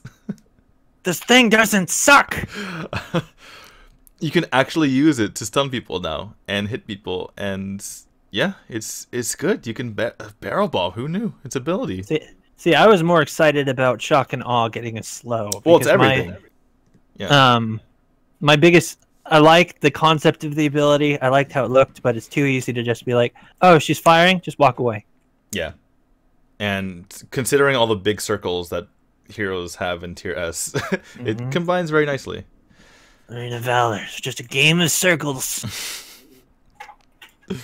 But yeah, the reason why I went immediately to Barrel Bomb is because it was so unexpected. It was kind of the afterthought, right? It's like, oh, I have faster cooldown on 1, I have slow on 3, but I'm playing and I'm like, this 2 feels nice. Ooh, it's so stylish. I do wish they kept... I've found out when going through the Taiwanese patch notes that it's called Yo-Yo Bomb in Taiwan, which, as someone who does some translating, I was thinking, why would you make it so boring? To barrel bomb. Yo-yo bomb's much more fun. Maybe yo-yos have like a different cultural meaning in Taiwan. I don't know. Okay, let's move on. Yorn, he got less damage late game, but more damage early game, which turns out to be a buff. Particularly, yeah, more than I thought so. I was disappointed at first, but it seems that he's easier to play now. Yeah, not to mention his abilities come out faster, which is every 0.1 second matters in that case. Yeah, especially for that stun, since you're having to lead people and be very precise. Yeah. Okay, he's better now. He's kind of in the same place as Wisp, kind of, maybe a bit better. Yeah, he's much more reliable now because you don't have to take forever to build him up. Okay. And he doesn't rely on one singular build to do well. Yeah, nice. Okay, Wukong. Wukong, he's kind of just maintained his place in 2 because of his pub sump capabilities. He just kind of kills people if you're not careful, but if you are careful, he's not as good. And my biggest problem is still the nefarious RNG. Yeah, he gets 15% crit percentage early game, and he really relies on that because if he's not hitting those crits, then not only does he jungle slowly, but he doesn't kill people. So, yeah. If he's not hitting the crits, he's not getting the gets. And if he's not getting the gets, you're not going to get the wits. Something like that. He did get buffed, but I'm kind of okay with him being here because I don't really want to see a viable RNG-based hero in professional play. I like him being tier 2 because I don't want him higher. Exactly. Okay, Maganga. Maganga, same problems as always. And same good part of him as always, where he does a lot of damage, but he has to kind of stand there to do so. He's hard to kill because he can heal himself really well, but then, again, his complete lack of mobility, if you gank him, he's dead, because he can't really do anything. So, like, the funny thing is, when you start talking about Maganga, he seems like the most broken hero. He seems like so powered. It's like, oh, he's great at dueling. He can heal himself. It's hard to actually kill him 1v1. He's an award-winning smile. Oh god, the Fright Circus smile is so creepy. Anyway, yeah, he has a pretty bursty ult. You know, his auto attacks do great, and it's like, he sounds so good, but then you realize, oh, he can't move at all. So if he's ever 2v1, he's dead, which is a bigger problem than you would think. Also, he needs to stand there to deal his damage, whereas someone like Natalia, it's like, boom, they're dead. Or, you know, even quicker for someone like Liliana, where it's like, oh, shining light, good. Instead of Maganga, who has to kind of get too close and stay there for too long. I will say he seems to be one of the surprise stars of Clone Wars, because I've been seeing teams of 5 Magangas that are annoying as yeah, well, because they heal each other. That's the issue. I played a 10 Maganga Clone Wars. It was not fun. I'm surprised you're not still playing it, honestly. It's okay. My team was terrible, so we lost. Okay, moving on. Pyrrha makes us sad because she was good, then they nerfed her. Like, we can't have this. We want all deer people to be low. And she was heavily nerfed too. So her ultimate gives you very little armor, where it used to give you lots of armor. And the only thing keeping her in 2, honestly, is the fact that people are cognizant of how good she can be early game. Because it turns out having a heal early game and not having to go back really can push the momentum. Oh, yeah. But, and being able to keep your carry in the lane and farming can mean a lot. Right. Especially since there's no other reliable healer yet. There's about to be, though. But anyway, so yeah. And the thing is, like, it used to be if they dove you, that Nature's Rally was good enough to keep you alive, but now it's much worse as a panic button, and her heal is much worse as a panic button as well. So, moving on, Rourke. I dropped. You do this one. I'm going away. I dropped Rourke to Green's unliking. I can't think of words right now. He just has trouble getting to people in general. People know how to play around him. They just avoid him and like the plague. And it turns out that's good at countering him. Now the good news is that he's apparently receiving a buff in the test server at the moment, and you can talk about that one. The notes in the test server, which, disclaimer, does not mean it'll make it to the full game. However, consistently these things do, so whatever. But a little bit of tabloid knowledge is Rourke's the first skill he has. I only press the buttons. I don't read the buttons. Will go from having a 1.5 second movement speed bonus to a 4-second movement speed bonus, which is gigantic, especially since that's longer than the ability's cooldown. It's like Arthur. It's like he'll around. Just be running all over the place. Rourke joined Arthur in his leg day sessions. I am still a big advocate of Rourke in the jungle, even though the entirety of the population of Thailand refuses to believe me. I think I know better than all of them. Yes. I don't, honestly, it doesn't make any sense to me why people play him in the DS lane. He's so much better in the jungle. His clear speed's fast. He can gank. Also, he falls off late game. He's very, okay, I'm going to go off on a little bit of a tangent here. People always complain when, I see this argument all the time. Batman's fine in the DS lane, and like Wukong's fine or Kraken's fine. It's like, that's not the point. The point, and they argue that they can hold their own, but being able to hold their own, not care about winning. Yeah, the thing is, being able to hold their own in the side lane is not good enough, right? You need to be able to translate that into the late game, and they do not at all. They fall off. So the reason why they need to have them in the jungle is because you need to snowball the game with those heroes. Because if you don't snowball the game, you're going to lose in the late game, right? And even if you're able to hold your own, you're actively losing the game, because the longer the game goes, the more you're likely to lose. So if you're playing as a Batman in lane, don't underestimate his damage. Just literally standing under your tower, and you're going to win the game that way, because he's just going to be not useful later on. Now, same thing with Rourke. Yeah, he could hold his own in the lane, and he can maybe kill someone. Maybe he can kill like an arm or something who's pissing you off. But whatever, you're not going to be nearly as useful in the late game, and so therefore you're going to end up losing. Yeah, don't play him in the lane. Play him in the jungle. Right. Okay, moving on. That will do it for tier 2. There's only 10 left. 10. I'm not 2, excited. 4, 6. Nope, there's 8 left. There's 8 left. Even better. Okay. We've done 64 or something like that. 65. Okay. Even worse. Azzen'Ka. Azzen'Ka got a buff. He can now petrify people easier. Honestly, that's the least they could do to him, because before his passive barely existed. Yeah, but if you've tried to play him, which I have, especially in Clone Wars, you missed your 3 a lot. Because either it hits the person in front and you don't get the whole team, or it hits, or it just misses as they're trying to dive you. And obviously you don't want to be in a position where you're getting dived, but still. His second ability is your most reliable damage, but it doesn't reliably slow them unless you have Frosty's Revenge.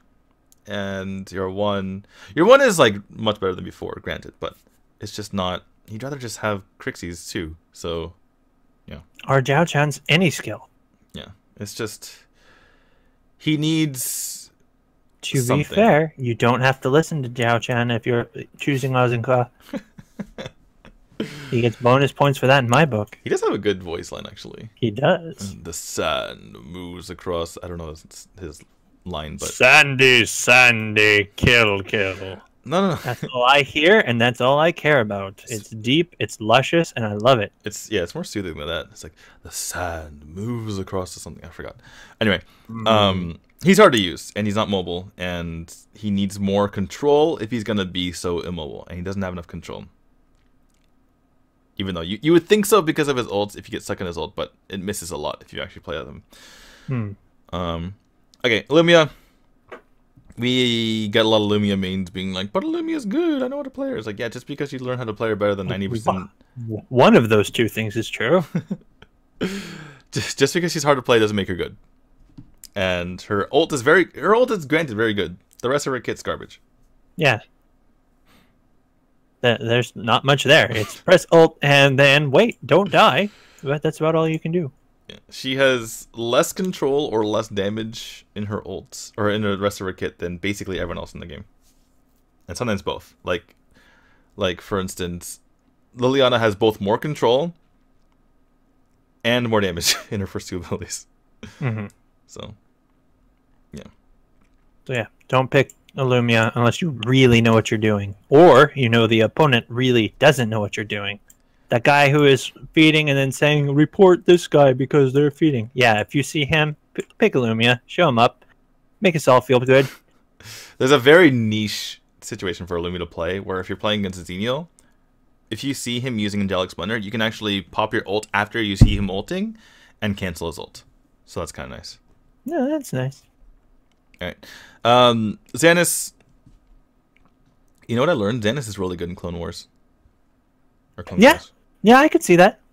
The reason why is because either he's playing against tanks and he doesn't have damage to kill them, or he's playing against squishies and there's no tanks to get in his way of reaching them. But in a real game, you run up to them and you're like, oh crap, I'm dead, aren't I? Because you ran up to them and they ran away and you're like, crap. What do I do now? And you didn't get to the backline because their backline is keeping their distance. But D2, you said we need more assassins in the jungle. But he doesn't have a dash. That's the biggest thing. Sure. Xannis needs a dash to get to the backline. All he can do is run. He gets a tiny dash off his ult, but it's too tiny. So yeah. All right. Now next is your favorite. My favorite ball. This is like my less victorious victory lap, or it's more like I don't want to rub into people's faces as much because he's just bad, and it feels bad to talk about someone who's bad. He's the new Marja. But he's worse. When he first came out, we put him in 2, and people were like, "Well, no, he's good." And then the next tier list, we put him in 3, and no one complained. So despite him getting buffs. Yeah. So it's like his 3 is impossible to land, and even if you do, it usually helps the opposing team. His 2 is kind of okay, I guess. The thing is, he either needs a real ult that is actually effective, or the rest of his kit needs to be so broken that it makes up for his no ult. So they wanted to make him something like Faceless Void, I think, but it doesn't work as a tank. The thing is, his passive, the fact that his damage goes up with armor, like, I thought the same thing. Like, this is going to be so amazing. But his kit is so bad. That it's just, yeah. And, oh, you messaged me this the other day. It's like, Baldum can counter Yebuneth? It's like, you're doing exactly what he wants to do anyway, is taking him out of the fight after he's baited someone, after he's baited the teammate. So... Well, then you can attack the other people. That was where I was going with that, because it was a team fight. Ibanez ulted, Baldum ulted him away, so then we could take off the other people. Then Ibanez there standing alone and naked with a whole bunch of angry tribesmen looking at him. It doesn't work as well as you, as well as drawn up. Anyway, yeah, Baldum, like his ults just needs to change. They need to like completely change the ability, or put his first ability on like a 5-second cooldown. Okay, Gilder, he got buffed, not buffed enough. Yeah, he needs to put a shirt on. Really, he's so old. He's so ripped though. That doesn't stop all the wrinkles. Oh no. Yeah, he's fine. They made him do a mage though, didn't they? They changed his... I believe so, yeah. Because they're like, he needs to do damage, let's make him a mage. Yeah, the problem is his kit doesn't match itself. Because he needs to get in for his ult, but he needs to stay away for his 2. And so if you build him with AP, you basically give him one ability. He has one ability to use. And if you build him tanky, then his 2 is still kind of clunky. And his passive is very clunky. So either you build him tanky and he's not as good as the other supports, or you build him magey and he's not as good as the other mages. If he could stack the shields like I remember him being able to do, as long as that wasn't a fever dream, he would be much better, because then he could build damage and be tanky, and it wouldn't matter that his kit's kind of weird. Right. And because then he could start it off with his gold shot, then swoop in with his old man lurch, blast them in the face, and then show them his dazzling bling to stun them with his brilliance. If only. Okay, Vera also got a buff. Easier to use now. She keeps being, and she gets like slowly better. So she's not like a joke pick anymore. But that's all you can really say about Vera. She's not a joke pick. She's an okay assassin. Yeah. As long as there's absolutely no one there. Yeah, she needs like she needs to change her kit basically. Right now she's like old Valheim, to where she can kill people one-on-one, but that's about it. What if she had like a dash? She'd be really good with a dash. I just think her ult needs changing. Because part of her point is she's supposed to be like this really easy hero for new people to learn. I got it. What if her ult turns into bats and she just dashes through them and does a lot That'd of be damage? Interesting. I figured it out. Actually, no. I'm probably bad at game design. Then you're putting a squishy hero in the middle of the fight. I was going to say, what if she turns into bats and it makes her invulnerable? I'm like, oh god, I just made Marja. so I stopped myself. Perfect. Oh my goodness. We found out how Marja was made. Probably. Oh my goodness. Okay. Omega Toro. Bad. Done. I mean, they've received no changes from last time, so we could just... We found out that attack speed Omega isn't as clunky.